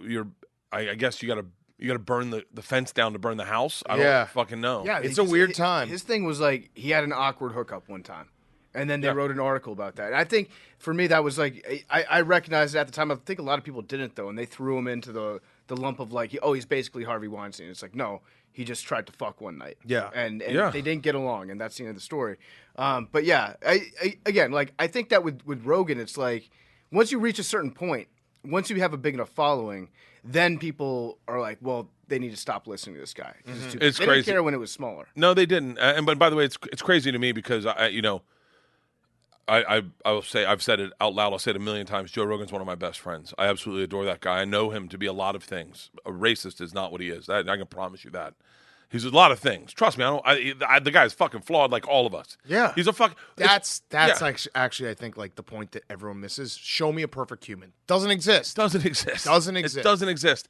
And I'm telling you, man, there's so many good things. And I don't even want to say the good things because it sounds like, why weren't you saying them 2 weeks ago, Bert? Right. It's like, and when I posted a picture of me and him on Instagram, and I had a lot of friends come at me being like, "You stand with Joe Rogan?" And I go, I don't leave my friends. Like, I'm loyal to I got a small group of friends. I'm a ride or die for a fucking small group of people. And that's my group, and I stand by my friends. And I'm gonna say this, and this is all that needs to be said. So my dad is very, very liberal, and he's not. I mean, he thinks Joe's an interesting guy, but he's not a fan of what Joe's said about the COVID. And my dad's got a few things to say about Joe. I posted a picture on Instagram of me and Joe just together, and I say I'm very lucky to call Joe Rogan my friend. My dad texts me immediately, and I'm like, fuck, he's going to be like, take that down, whatever. My dad says, I'm very proud of the son I raised, that you would be loyal to a friend in a moment like this. And I was like, that's all you want? Yeah. Fuck all those negative comments? Yeah. If your dad texts you, who, by the way, does not, he said, I don't like the word Joe said. I don't like how many times he said it. I don't like the statement he said also. I think his statement in apology was heartfelt. That's what my dad said. And he's like, but I'm proud I raised a son who stands by his friends. That's all the fuck you That's want. huge. That's That's the only insane. comment you want is your parents. You're not co-signing what he said. You're saying like, this is my friend, Right. And I love my friend, and I'm going to be there for him. And trust me, That's it. And you're right, like saying everybody's fucked up. Everybody has skeletons in their closet. Everybody's got. No one's perfect. The people that are acting like they're the most perfect people in the world, they're the ones that are scared that they've got something to hide. Out there. And I think a lot of times, like they just project that, and they go on little hunts to try to make other people feel as bad as they do about themselves. And I mean, and we don't have to make this whole thing about like Rogan and cancellation, but I can't, like, for the life of me understand why saying like you got to go away now forever is like how does that make people evolve? How does that get people to like having people evolve is to be like, oh, you know what, this is fun. Like, maybe I shouldn't say this. This is not good. This is not, like, and moving forward and getting better and finding different ways to do it. I always think that's way better. And like you saying, being a good friend, like if you ditch on your friends, how does that make Joe Rogan a better person? It doesn't. My daughter got caught smoking weed. I probably shouldn't talk about this, but I don't really give a How fuck. old But I is think she? it's him. She's 7. No, I'm kidding. Everyone, that's a joke. Just so we're clear that if you're listening, that's 4. a joke. Yeah, she's 4. So my wife caught her, right? And now, and this is how I look at all this, because it's just coming to. I lost my shit. 16 at the time. I lost my shit. I didn't handle it well. I flew off the handle, and at the time I thought Because that she didn't share with you? No, it was honestly, it was during COVID when we were supposed to be socially distant, and passing a joint around is not how you keep COVID out of our fucking house. That's how I felt. Was it because it was bad weed? No, and by the way, it was probably out of my stash, so it was amazing. And there's a lot I need to tell you about weed. You don't start with the shit in the humidor from fucking the Blunt House people. Right. So I lost my shit. And I thought it was warranted. She broke the rules. That's what a dad does. In raising her, since that point, I realized I fucked up, because what I did is I created a paradigm within which she was not allowed to grow and learn, because she was going to fuck up again. But now she was so scared of watching me fly off the handle or getting me upset that I taught her the new thing is to lie. Right. And Hide it from you. Yeah. and it's taken me a year and a half to get to a place where now we're establishing an honesty where I go, hey, you're going to fuck up. You're still fucking up. But understand, I'm not going to lose my shit. I want to help you learn the right way to fucking evolve. You're going to college next year, and I want you to understand about drugs and alcohol, what they are, and what boys are like. And so it took me a while to understand I went about things the wrong way. So I think, and by the way, it's just about learning. Yes. It's like if you said, all right, Bert, that's how you are forever, is you're the dad that gets upset on vacation in Arizona at a fucking truck stop and unloads the shit wrong out of the fucking RV, and now you're screaming, you got shit all over your hands, and you're raising your voice at your daughter. That's not who the fuck I am forever. Yeah. That's who I was then, and now as a father, I'm the dad that's like, hey, I'm really proud you didn't drink and drive, and you called us and told us you were drunk. I'm proud of that. Right. And that's where we should start this conversation. It's like I got to evolve as a dad. Right. Like, everyone should evolve. That's my biggest thing is like there's no actual like end goal. It's just like, let's get rid of this person. This person should be canceled. Get rid of them, and that's it. It's like what are we doing here? We're all flawed humans, and we're all just trying to make through this shithole. Yeah. And figure it out. It's a really interesting point that you bring up though about how like people that lie a lot, they lie because of the reaction that they were getting when they would get in trouble. It's like almost a defense mechanism, We gotta right? use that with Billy. We got to fix that. Yeah, we got to fix a that with Billy. So sport. how can we like everything? No, he even lies. Yeah. He even lies about like lying to us. He told There's us lies that are 3 lies He's deep. not in the room right now. He's probably, I don't know what he's doing. He told us that he didn't sleep in yesterday. He had woken up and he fell back asleep. so he technically didn't sleep in. He woke up at 8:30 and then he went back to sleep and slept till 11, and he missed something at 10. He's like, well, I didn't actually sleep in. I was up and then I went back to sleep. We're like, okay. No. I like crafting the truth to make it fit your narrative. Yeah. No, I was up. I was going to work out. Like I was made coffee, but I fell back asleep. And next thing you know, it's 2:30. He just wasn't awake when he should have been. That's all. I have selective memory. Like if you ask me how much I drank, I will always go, I had a couple drinks. Yeah. And then like we did it when we started Sober October, Rogan was like, how many drinks do you normally drink? And I said 9 because that's the truth. Maybe I'll have like 9 drinks in a night. Segura starts losing his fucking mind because he knows they're doubles. And he's like, you're not telling the truth. I go, no, 9 drinks. He goes, Joe, they're doubles. And it was like 18 fucking drinks. And I was like, oh, when you make it say it like that, it sounds bad. It's like, I'll drink a bottle of wine at night. Yeah, I'm going to open a second one, but I don't finish that one, so I don't count it. Yeah, that doesn't count. Yeah. That's absolutely right. When a doctor asks you how many beers do you have on like a typical night out, they have to teach them like divide that by 4, right? Yes, there's no way. My cardiologist was like, how much do you drink? I was like, hey, man, just get my liver enzymes and let's start there, okay? Like, what the fuck am I going to tell? I can lie to you or we can fucking... Lying, like, everyone lies to their doctor, which is the funniest, like, idea ever. Because, like, they're there to help you. Yeah. And you're like, no, I don't drink, I don't smoke, I don't do anything. It's like, no nicotine, nothing. The best one. I, long time ago, not current, long time ago, I applied for some insurance on a movie or TV show. It was a TV show. And the guy calls and he's like, hey, I'm going to do the over the phone conversation. And he's like, do you drink? And he goes, I just want to let you know I'm recording right now. I said, great. He goes, do you drink? I said, seldomly. He said, it's for Travel Channel. He goes, I go, seldomly? He goes, really? How many drinks a week do you think you have? I said, I don't know. Maybe I'll have 2. I'm not really sure, 2. He's like, do you do drugs? I said, no, I don't. No drugs. And he goes, okay. He goes, do you do any dangerous activities? And I was like, nope. Mind you, I was swimming with great white sharks out of the cage, skydiving, base jumping. I was doing all of it. So we do this whole fucking 30-minute interview, and he goes, awesome. He goes, I want you to know that I'm done recording. And I said, great. And he goes, oh, and he starts laughing hysterically. I've been holding this in. I know exactly who you fucking are. And I just had to do this whole interview with you. He was like, I was biting my fucking tongue. He was like, what did you say? 2 drinks? 2 drinks? Are you fucking kidding me? And I was like, are we good though? He was like, oh yeah, you're getting insurance for the TV show. I was like, oh fuck. That's amazing. Yeah. Either that or you could just like when you're doing those interviews, just everyone will think that you're a massive phony. They'll be like, they'll go back and be like, yo, he actually doesn't do any of the shit that he says that he does on the air. I remember it's just a character. That was a big thing in stand-up is that you'd see guys that would take fake shots on stage. Really? And I was not that guy. That's sad. That's fucked up. Well, some guys do it because they're like, I want to, I never did it because I was like, I couldn't imagine, like, either take the shot or don't. Right. I remember one time I fell off I was so drunk I fell off the stage. That's happened a couple times to me.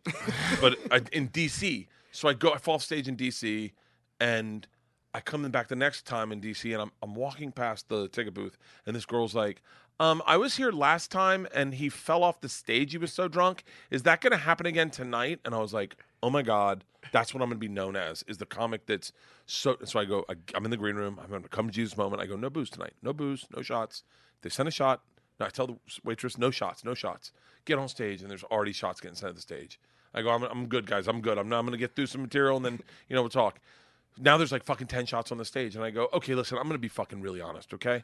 I was walking through the line, and I heard a woman say, he was so drunk, he fell off stage last time. Is that going to happen again? And guys, that will never happen again. And the woman goes, I was the one that said it, and I'm the one sending the fucking shots. Fall the fuck off stage, fat guy. And I'm like, all right, we're done. Gosh. I got so drunk one time, I didn't tell the machine story, and I gave out Segura's phone number. And there's a guy. I mean, there's like when you have no filter. There was a guy that stood up and he goes, in the front row, stands up in Tampa. He goes, I have stage 4 bone cancer in the middle of the show. And I said, well, fuck. I said, well, let me buy you a drink. And he goes, okay, rum and Diet Coke. I go, stage 4, get the fucking regular Coke. What are you doing? And the guy's like, falls, cracks his head open. I mean, I've had some fucking, but when I did clubs, man, the more chaotic, the more I enjoyed it. Yeah. Like I remember one time, and this is back when you couldn't get in trouble. Like, Like, no one has video of this, so me just recounting it is just whatever. I remember one time we had 2 gangbangers in our front row, and they made the dude sweat his comb over down, like, you know, when bald people's hair get wet and you can see through it. And the woman, Lisa Correo, did not cry. I said she cried in the past. She did not cry, but she will admit she was extremely flustered. And I said to the manager, I said, "Hey man, there's a set of gangbangers in the front row. Do you want to get them to leave?" He's like, "They have weapons. I'm not going to say anything." We were in Miami. I was like, fuck. So I just did material to fuck with them, right? It's very easy. You have a joke. You just ask. I ask you the question. When you go down on your wife, what do you do? And then you tell me your answer, and then I tell you my joke, right? It's a little trick that you can do as a comic. I do that for like 35 minutes. And then I turn to the side of the stage thinking, I haven't told a real joke yet. So I turn to tell a real joke, and I see a flash of black, and it's the one dude. His name's Ray. And he's up on stage. He's like, "There's a real motherfucker right here." And I'm like, oh my God, I'm going to get hit. Or like, something's going on. He's like, "Yeah, here's a real motherfucker in the 305. That's right. You know what real motherfuckers get?" And he drops his pants and shows his dick. And everyone's like, "What the fuck?" And he looks at me and goes, "Show your shit, son." And I'm like, I'm definitely not pulling mine out after that came out. Mine looks like the pig from Charlotte's Web. Like, this looks like something you could whip out at a party. I have something you could show a nurse. And I was like, no. And I go, "Actually, Ray, I'm pretty certain that they're calling the cops right now. You might want to leave." And he's like, "Good looking out." Pulls his pants up, gets off stage, right? His friend, a little more light skin of a dude, a little more attractive, dreadlocks, tattoo on his cheek, stands up slowly. I go, "Oh my God, how do you follow that?" I think with another cock. He comes up on stage and he goes, "You funny man, you're a funny motherfucker, you're a real motherfucker."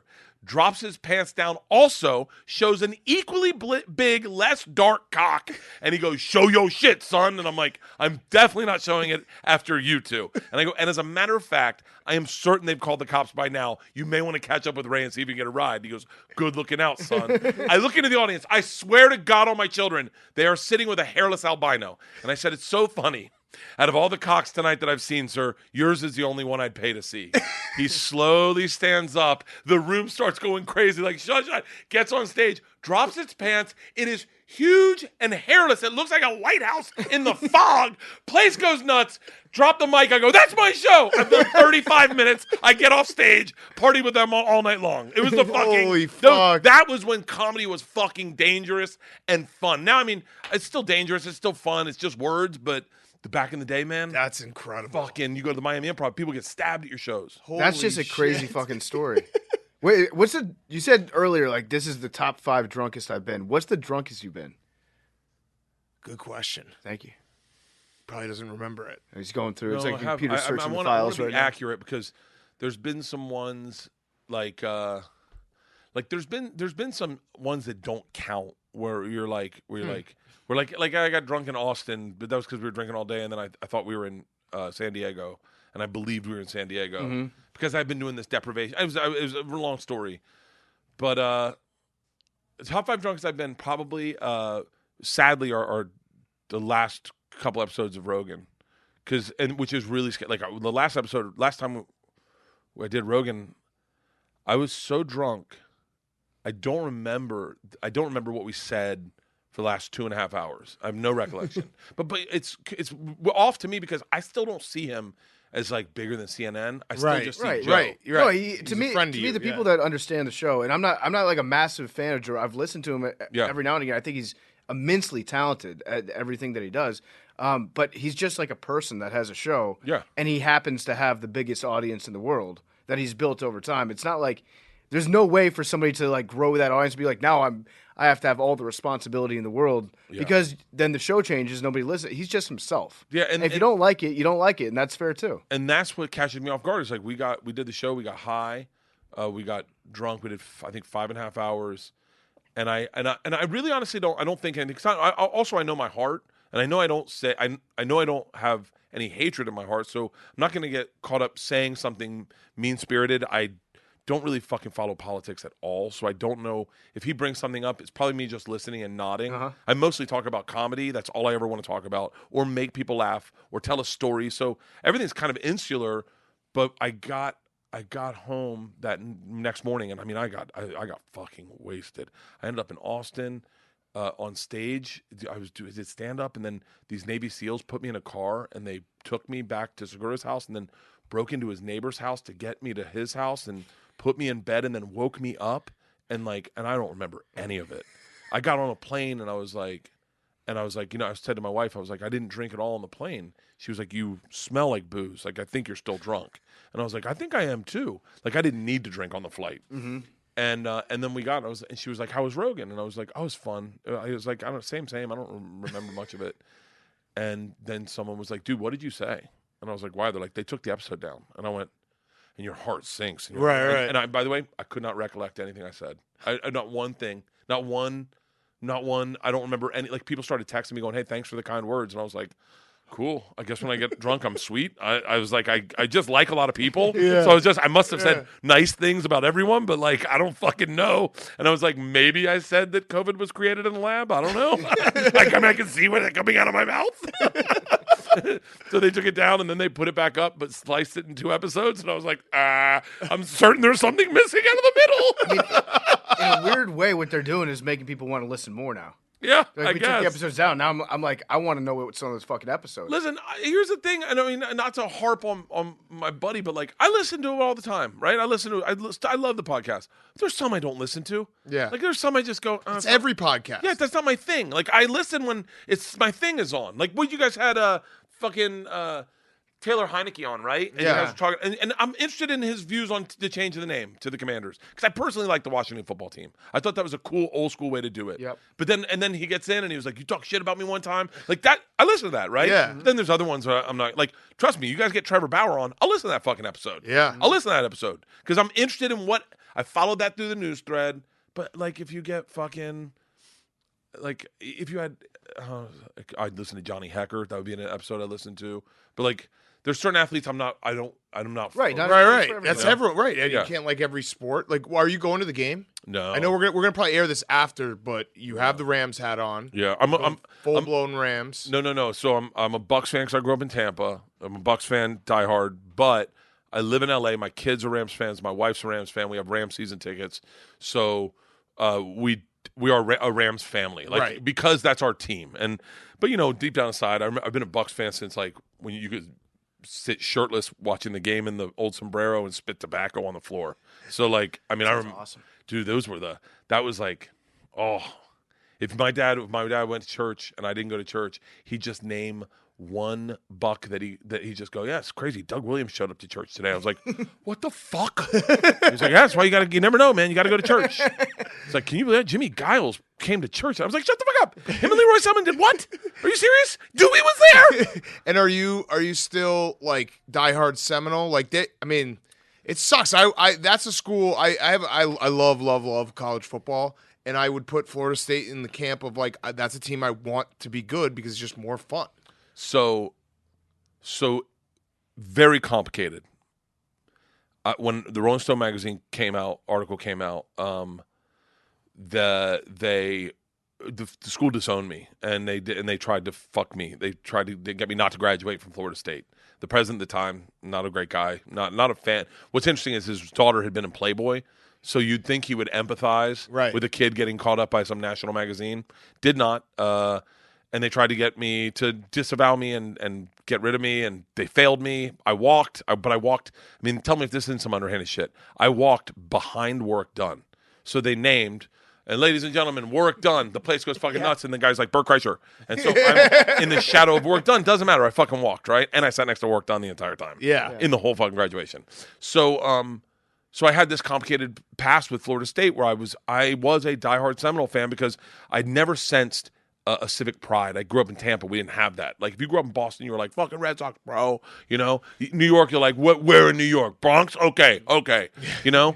And so I never had a civic pride. The first time I went to a Florida State game and saw them throw the spear in the Seminole head, and it was on fire, I started crying. I mean, it was like the greatest. It was like I'm now a part of a community. Yeah. Anyone who grows up in a town like Orlando or Tampa understands that when you go to a school like fucking University of Oregon, fucking Boulder, you know, one of these places, Nebraska, that you get a sense of community. So it was very complicated to me. I never went back to a game. I felt like a failure. I go back to do the Civic Center this tour. I did the Civic Center, and I didn't even realize I was doing the Civic Center. It's an arena. It's 10,000 seats. And I sold it out, I get there and I wake up that morning hungover, and they have these huge signs, "Welcome home." I'm gonna cry. I'm gonna cry telling you this. Do it. They have these huge signs that says "Welcome home, Birdie Boy." Ooh, I mean, to be field persona non grata at a school for 20 some odd years, and then to have them welcome you back and be like, "Welcome home, Birdie Boy." And then I walked through the campus, and kids knew I was there, and they'd open their windows. They're like, I'm just walking them on Instagram stories, and they're like, "Welcome home, Birdie Boy." And I was like, oh, the That's cops. sick. The cops came up to me. Kids were getting in their car and finding me. And then I get right before the game, right before the show, and they come up. The administration comes up, and they give me a fucking spear. Wow. And they're like, "Hey man, we want you to have this." And I'm like, "Oh my God!" I start crying, and I do the show, and I'm sitting there going, I saw Nirvana play here.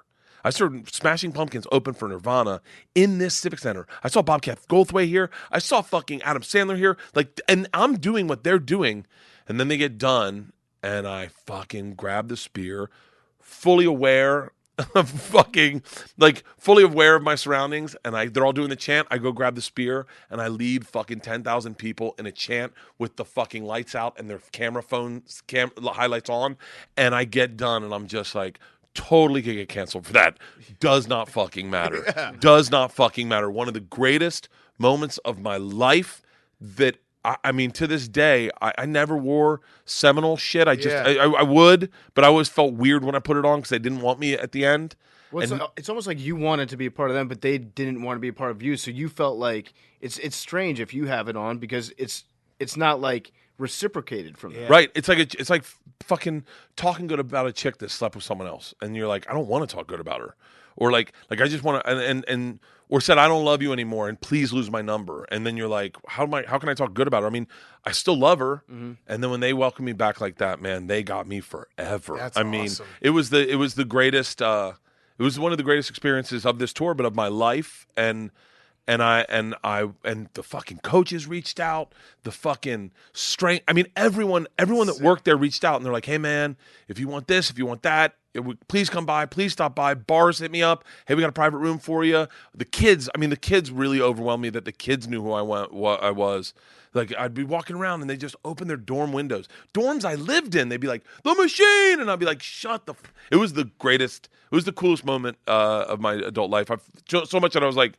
This Birdie Boy tour has been, this Relapse tour has been, I mean, I did Red Rocks. I did the fucking arena across from the Packers. Aaron Rodgers came over and said hi. All the Packers came backstage and fucking hung out. I mean, it's been overwhelming. It's been like, if I die in a bus accident, then know that I died a very fucking happy man. It's awesome to have a moment like that, too, because I feel like a lot of people do have highlights of their life that they have to get years past and look back on, but to recognize it as it's happening, that's good shit. Dude, I was sobbing when they gave me that spear. Because that spear, have you ever been to a Florida State game? Yeah. I saw Notre Dame, Florida State like 6-7 years ago at night. It was sick. It's just so moving. And then what's crazy is, like, you know, everyone, your management and lawyers and agents are like, "Oh, you know, Donald Trump just got in trouble for doing the." I go, I don't care. It was one of the greatest moments of my life, and I'm not, and I can't look. That doesn't mean that to me, or whatever it means to whatever. But what's crazy is the next week I was at the Seminole Hard Rock Casino, and a bunch of Seminoles, like legit birthright Seminoles, came back, and they're like, "Oh, I'm so glad you got the spear. That was so badass." And I was like, "All right, we're good. Yeah, we're fucking good. Yeah." It's everybody that is not involved in that conversation. Right. Yeah, it would be the people speaking. It would be white people speaking on behalf of Seminoles. Right. If a Seminole wants to come up to me and say something to me, I will definitely apologize, whatever. But if a fucking white woman's upset by it, can't really. How did how'd the original Rolling Stone article come to fruition? Did they hit you up, or they named Florida State like the best party school, right? And then they wanted to find the hardest partier. So how'd you get connected?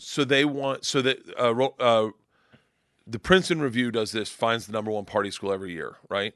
They named Florida State, and then a bunch of places started trying to find kids to write about, and they did to a couple kids, and they were all shitty. They were all really shitty, right? But they didn't use their last name, so it was like my buddy Derek Minner was in one, and he was like, "They trashed me."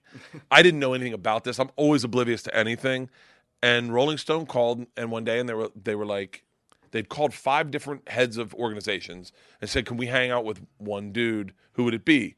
I had partied with every single one of those guys the night before, and they thought it was me pranking them. So they were like, oh, it's Bert. So then he called me. Eric Pogue gave him my number. He called me, and I was in the middle of a bong hit. We were about to play disc golf, and he pitches this thing. My name's Eric Hedegaard. I want to do a story about Florida State. I'm looking for a chaperone, someone to take me around, someone who knows a lot about the school, not just one area. I mean, would you be available for a week in November? And I exhaled my bong hit, and I was like, yeah. And he goes, I'm sorry, are you doing a bong hit? And I took another bong hit, and I was like, yep. And he was like, oh, you'll be perfect. And so he stayed with me for a week. But what's crazy is, like, now I think we all have an idea of what media is a little bit. Yeah. He was like, I want to stay with you. And I just did not shut up. I did not shut up. I was an open book. I told him everything. I did everything. I brought him to class with me. He spent the night at my girlfriend's house. If we went out and day drank, he came with us. I mean, I did everything with this guy. And at the end, I just was like, I hope he mentions my name in the article. and so they go up and they write the article about Florida State. And then Jan Werner, whatever his name is, reads it and is like, hey, man, I just want to know more about this kid. He seems like I took a shit on a pizza box to win an election. Like I was a wild kid, obviously. So then they changed it and they don't tell me. And so the day it comes out, April 1st, FedEx knocks on my door. My dad calls and he goes, what the fuck did you do? And I go, what do you mean? And he goes, I have news crews camped out in front of my fucking house. Did you kill someone? And the weekend before had been TPC, and I had gotten pretty fucked up in St. Augustine at the TPC. So I was like, fuck, I don't know. He gives me the fucking FedEx knocks on the door. I open it. I'm in boxers. I just woke up. I open it, and I see the Rolling Stone magazine, and it was Beck on the cover. I thought it was me. I was like, I look amazing. But it's like the number one party animal tells or something about that. And I open, I'm like the centerfold, and it's me in the fountain, shirtless with a keg. And I was like, hey, Dad, I got to call you back. I think I'm in Rolling Stone. And I read the article. And I mean, I remember, I'm an emotional guy. I'm not going to hide from that. But I cried when I read the fucking opening stupid thing of, it's taken Bert Kreischer 6.5 years to become the man he is, the number one partier at the number one party school in the nation. I was like, oh, someone finally understands me. All my hard work. All my hard work's paid off. I hope this turns into a career.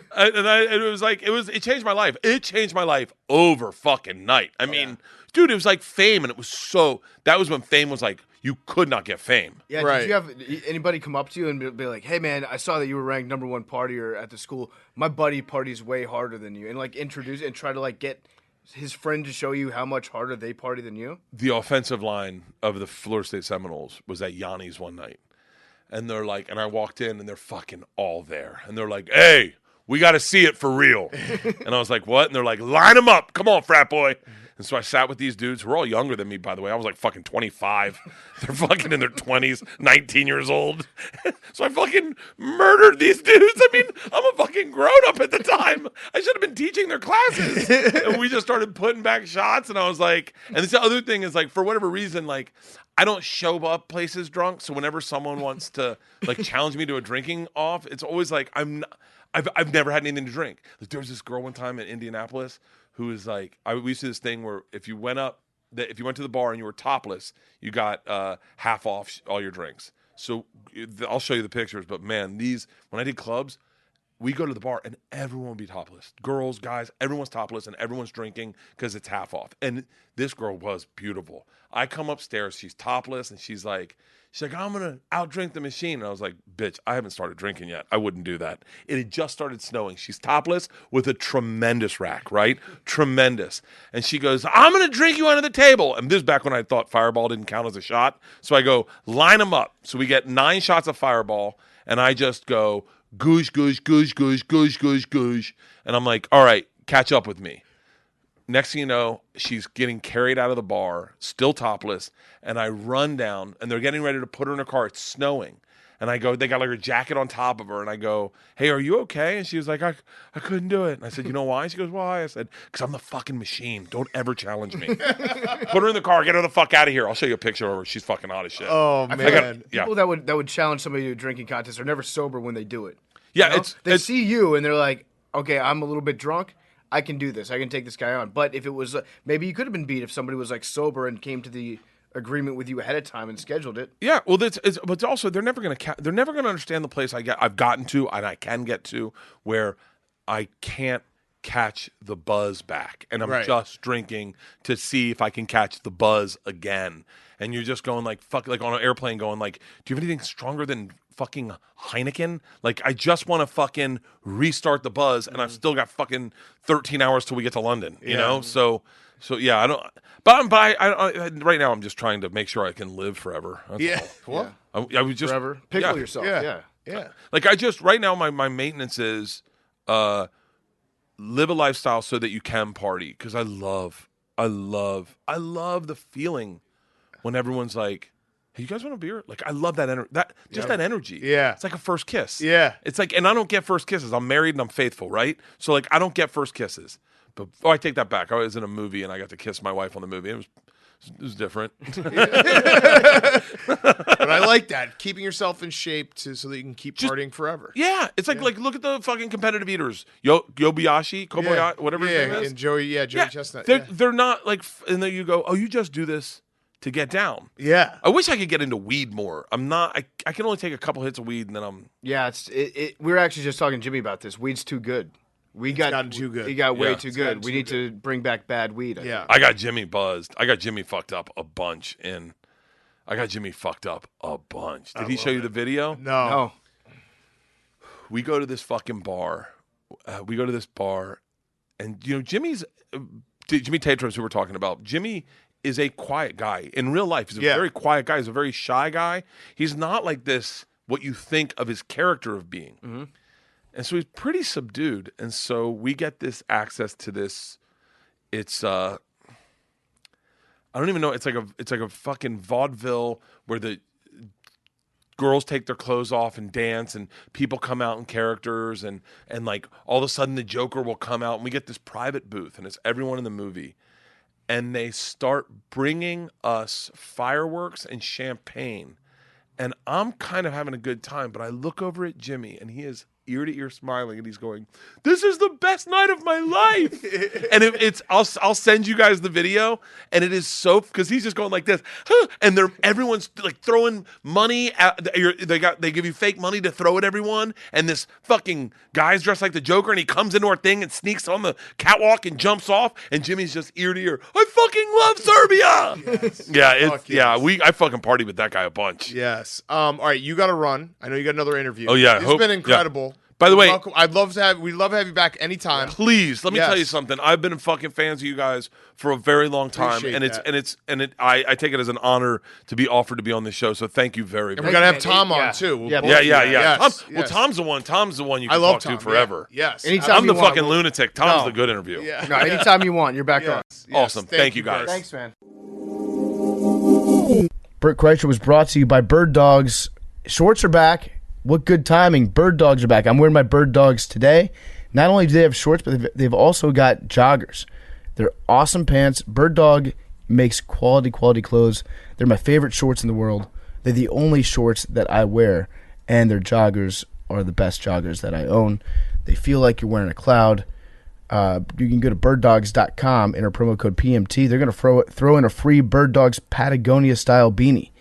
Go check out all new pants colors. Use the code PMT. Go to birddogs.com, promo code PMT, and boom, you get a free Bird Dogs Patagonia-style beanie with your pair of Bird Dogs. You will not take these things off.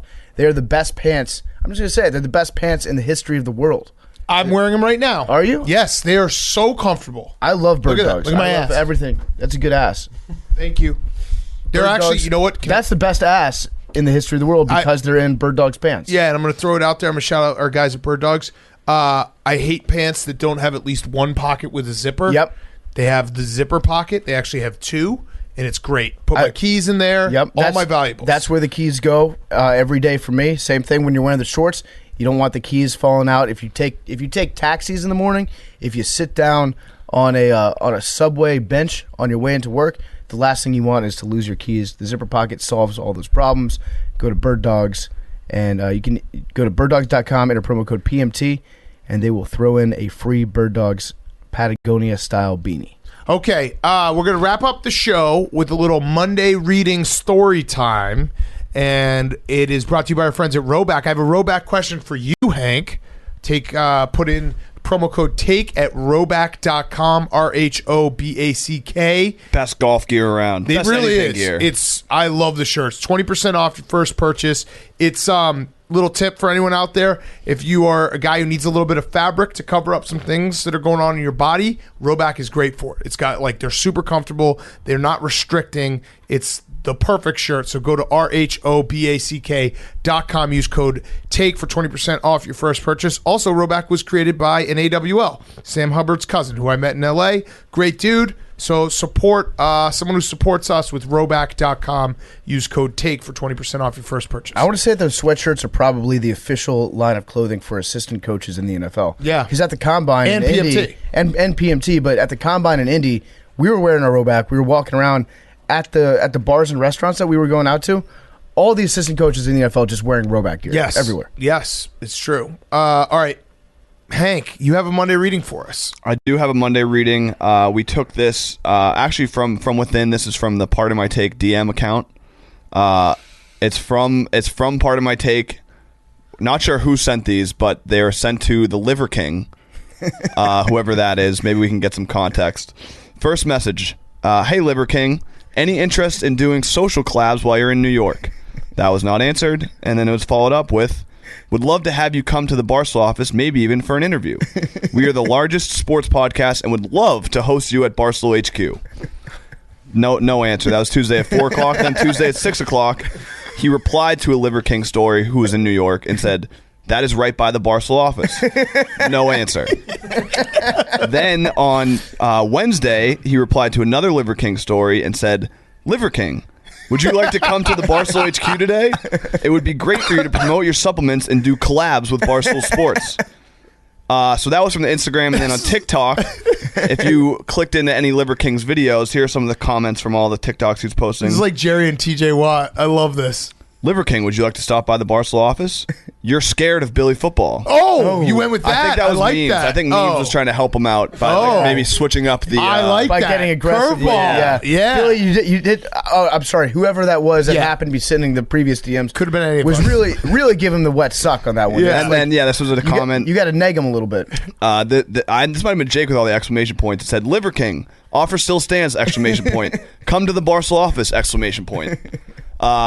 I love the hustle. Yeah. Yeah, so that was more like, maybe Monday reading, we got to figure out within who did this or like where this was coming from, because usually we're kind of on the same page when we're trying to book guests, so it seems like someone might have went rogue.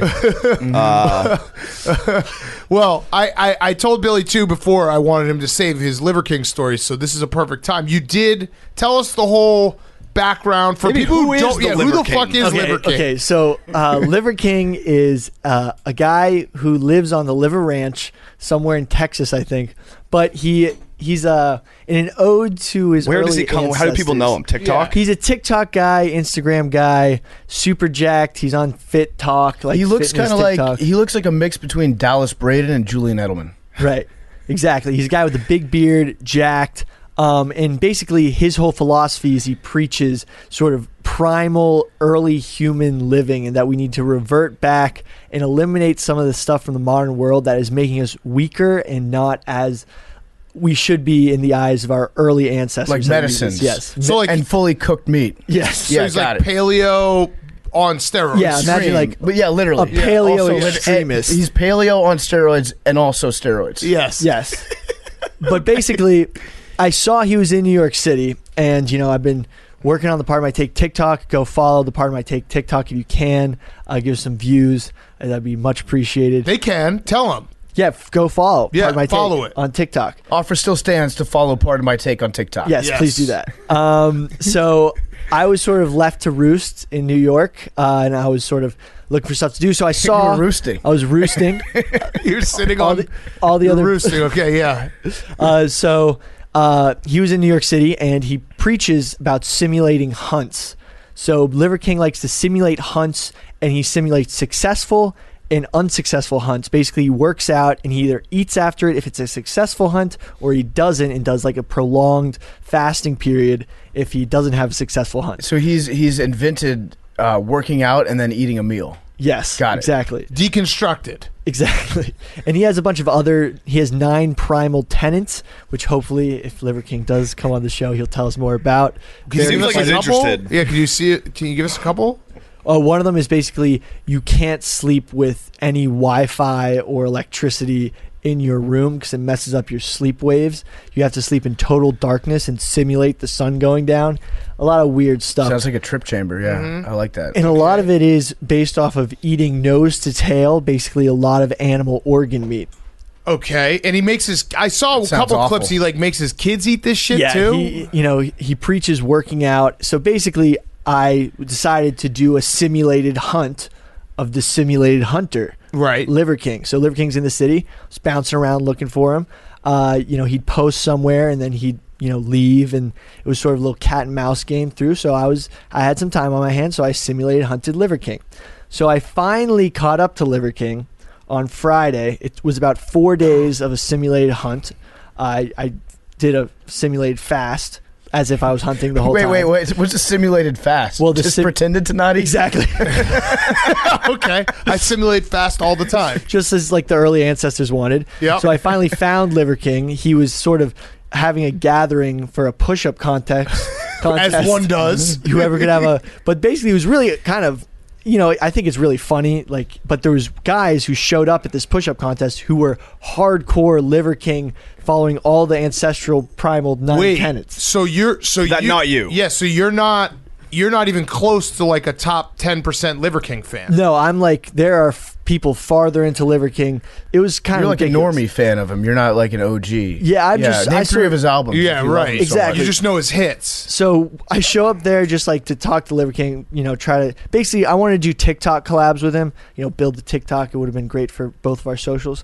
But then it basically was like he got mobbed. There was serious primals, as he calls them, all around him, and they're all doing push-ups. What are serious primals? Well, he calls his followers primals. Yeah, that's pretty cool. smart. That's really, we should have done that instead of AWL. Pretty cool. All you primals out there. What's up, Primals? Liver King here.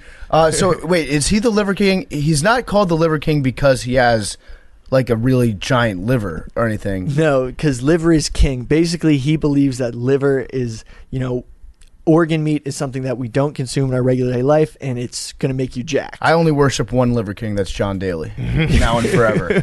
So wait, so I feel like we gotta get him on. he was doing a push-up contest, Yeah. and he invited you to participate in it, right? He was Right. like, if anyone can do 100 push-ups, I'll give you $100. And Billy was like, you know what? I'm going to show out for Liver King, and I'll impress him with how strong I am. So he'll come on the show. No, so then you got up there and you did how many? You did 100. I didn't do 100 push-ups. Oh, so Billy's 0 for 3 on challenge. No, Billy I will did never- chest day the day before. I got 75, took a rest. Hate it when that happens. God. I did a rest, and then I But you got knew the rest of Liver the King was in 25. town. I didn't know he'd have a push-up contest on Friday. What did You you gotta think be was going to ready, happen with dude. Liver King? Like, Well, you weren't I going to didn't work know out? it happened. Chest day was on Thursday. Friday, Can't change chest day. can't chase chest day. I just hope Billy never wins a contest ever. Billy, what? I have one question about Liver King. I saw some pictures.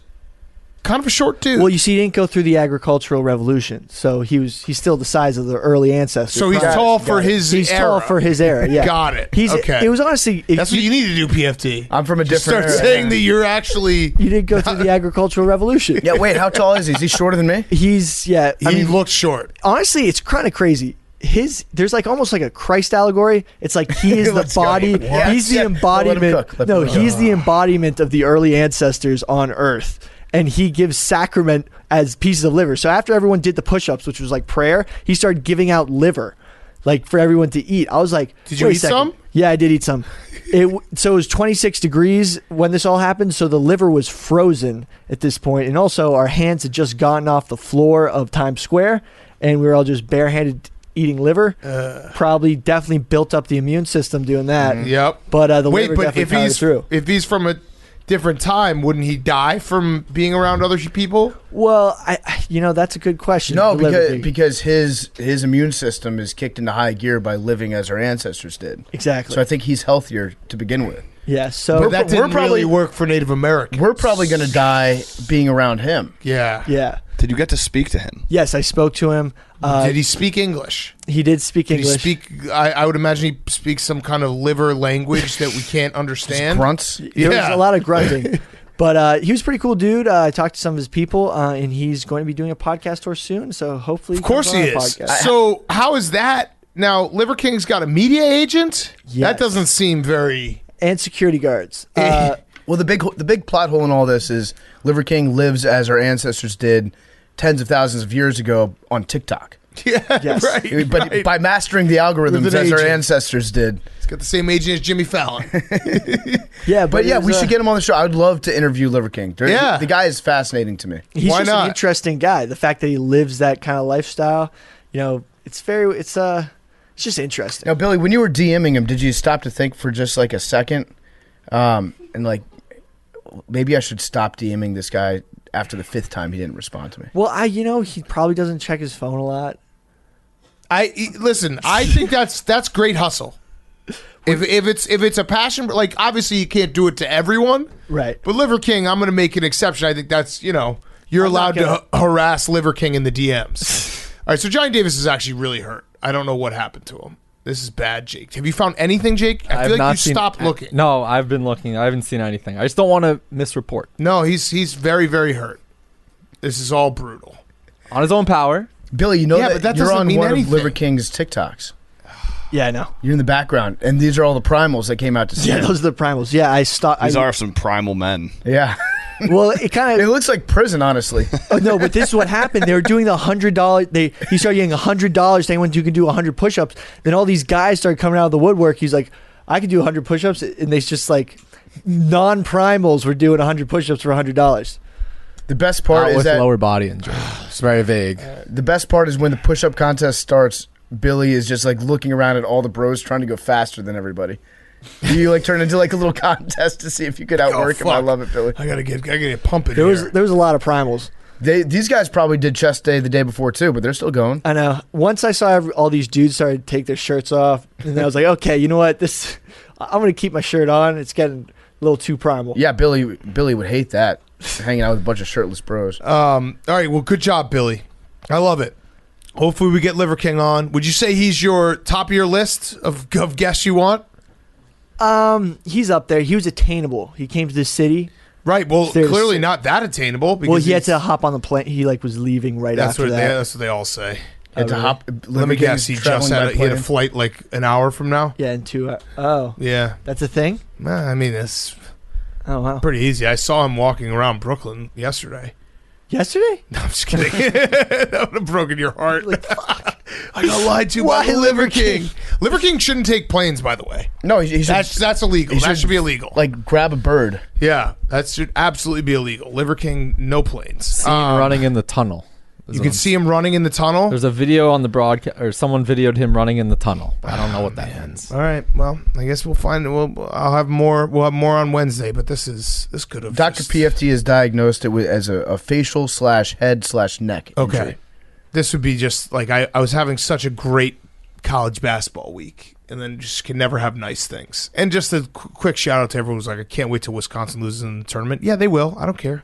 You can fucking dance on my grave. 99, 67 of You'll have 68. You'll have your fucking. You'll have your party. On my grave. I did put a future on Wisconsin. There we in go, solidarity. PFT. Got a future on Wisconsin. I have one too. Yeah. Future on Thank you, Duke. Hank. In You solidarity made me with after the Hank. hungry dog, but Yeah. And have it. Kansas, and there was one other that I got talked into. the Arkansas. other day. Auburn. Arkansas. Must bus. Almost came back and won that game. I have Auburn, Wisconsin, and Duke. Okay. Those are my teams. This is March, baby. Great fucking time of the year. We got some good interviews coming up with some coaches, players, all kinds of stuff for March. Analysts. What? Analysts. Analysts. Yeah. Titus isn't really an analyst. No, he's not. Right. But someone else is. Oh, yeah. Again, Titus is not our A-lister. Just No. want to make sure that's clear. Because people are I getting think excited. He's an A-lister in my book. He's an A-lister, and yeah, it's like It's a very long. It's hard to book. put him on the Mount Rushmore of guests and then not call him an A-lister. well, he's yeah, sure. I'm just kidding. I fucking love him. He is an A-lister. He's number one in he's number what number did he wear? I don't know. Did he? I don't think he ever took his jacket 0? off. Yeah, that's true. He's number Trillion. 0 in your playbook, in your program, number 1 in your heart. That's Mark Titus. 34. 34. I'm very excited for when Mark Titus. I think he wore that for Shaq. Give me a 51. Shout out Shaq. 50 I'm taking years old. 34 for Mark. Another weird thing that Darren Ravel owns. Shaq's student ID. 25. That was his freshman Ravel ate the student trash ID. so hard last night. Oh yeah, What do you Ravel, do? Tell me. He said the Lakers right now are the 7th seed, and they're 42 and 30 on Yeah, the he season. said someone just placed like $50,000 bet on the Lakers to win the championship. They're currently 42 and 31. Which is not true. It's not true even at all. close to the Yeah. truth. Well, what happened was he Googled what the Lakers' record was, and at this time last year, I think they were like 42, Oh, that's awesome. or maybe that was their total. That's just That one was where I their don't know total. how you can type Yeah, how can you do that? How do you not know How that do you even they're- yeah. remotely follow sports and think the Lakers are 10 games over 500? Right. All right. 22. 34. 51. 25.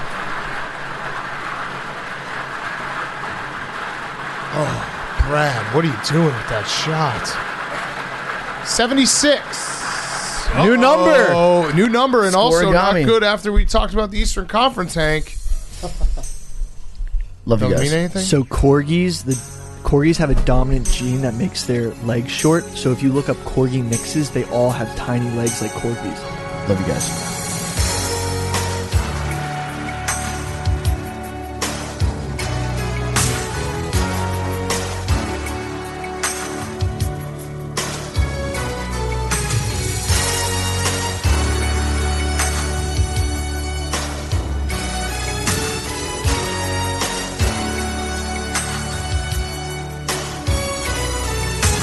Talking away. Oh, I don't know what I'm to say. I'll say it anyway. Today is another day to find you shying away. Oh, I'll be coming for your love, okay? Shying away. Oh, I'll be coming for your love, okay? Take on me. Take me on. I'll be gone in a day. Take on me. Take me on. In a day.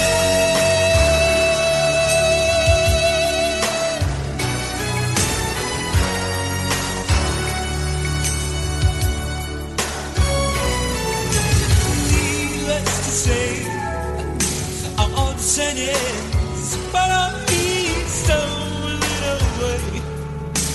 Slowly learning life is okay. Say out to me. Oh, it's no better to be safe than sorry. Say out to me. Oh, it's no better to be safe than sorry. Take on me. Take me on. I'll be gone in a day or two. Take on me. Take me on. I'll be gone in a day or two. All the things that you say isn't a lot, just play my worries away. You're all the things I've got to remember. When you're shying away, oh, I'll be coming for you anyway. When you're shying away, when you're shying away, when you're shying away, oh, I'll be coming for you anyway. Take on me. Take me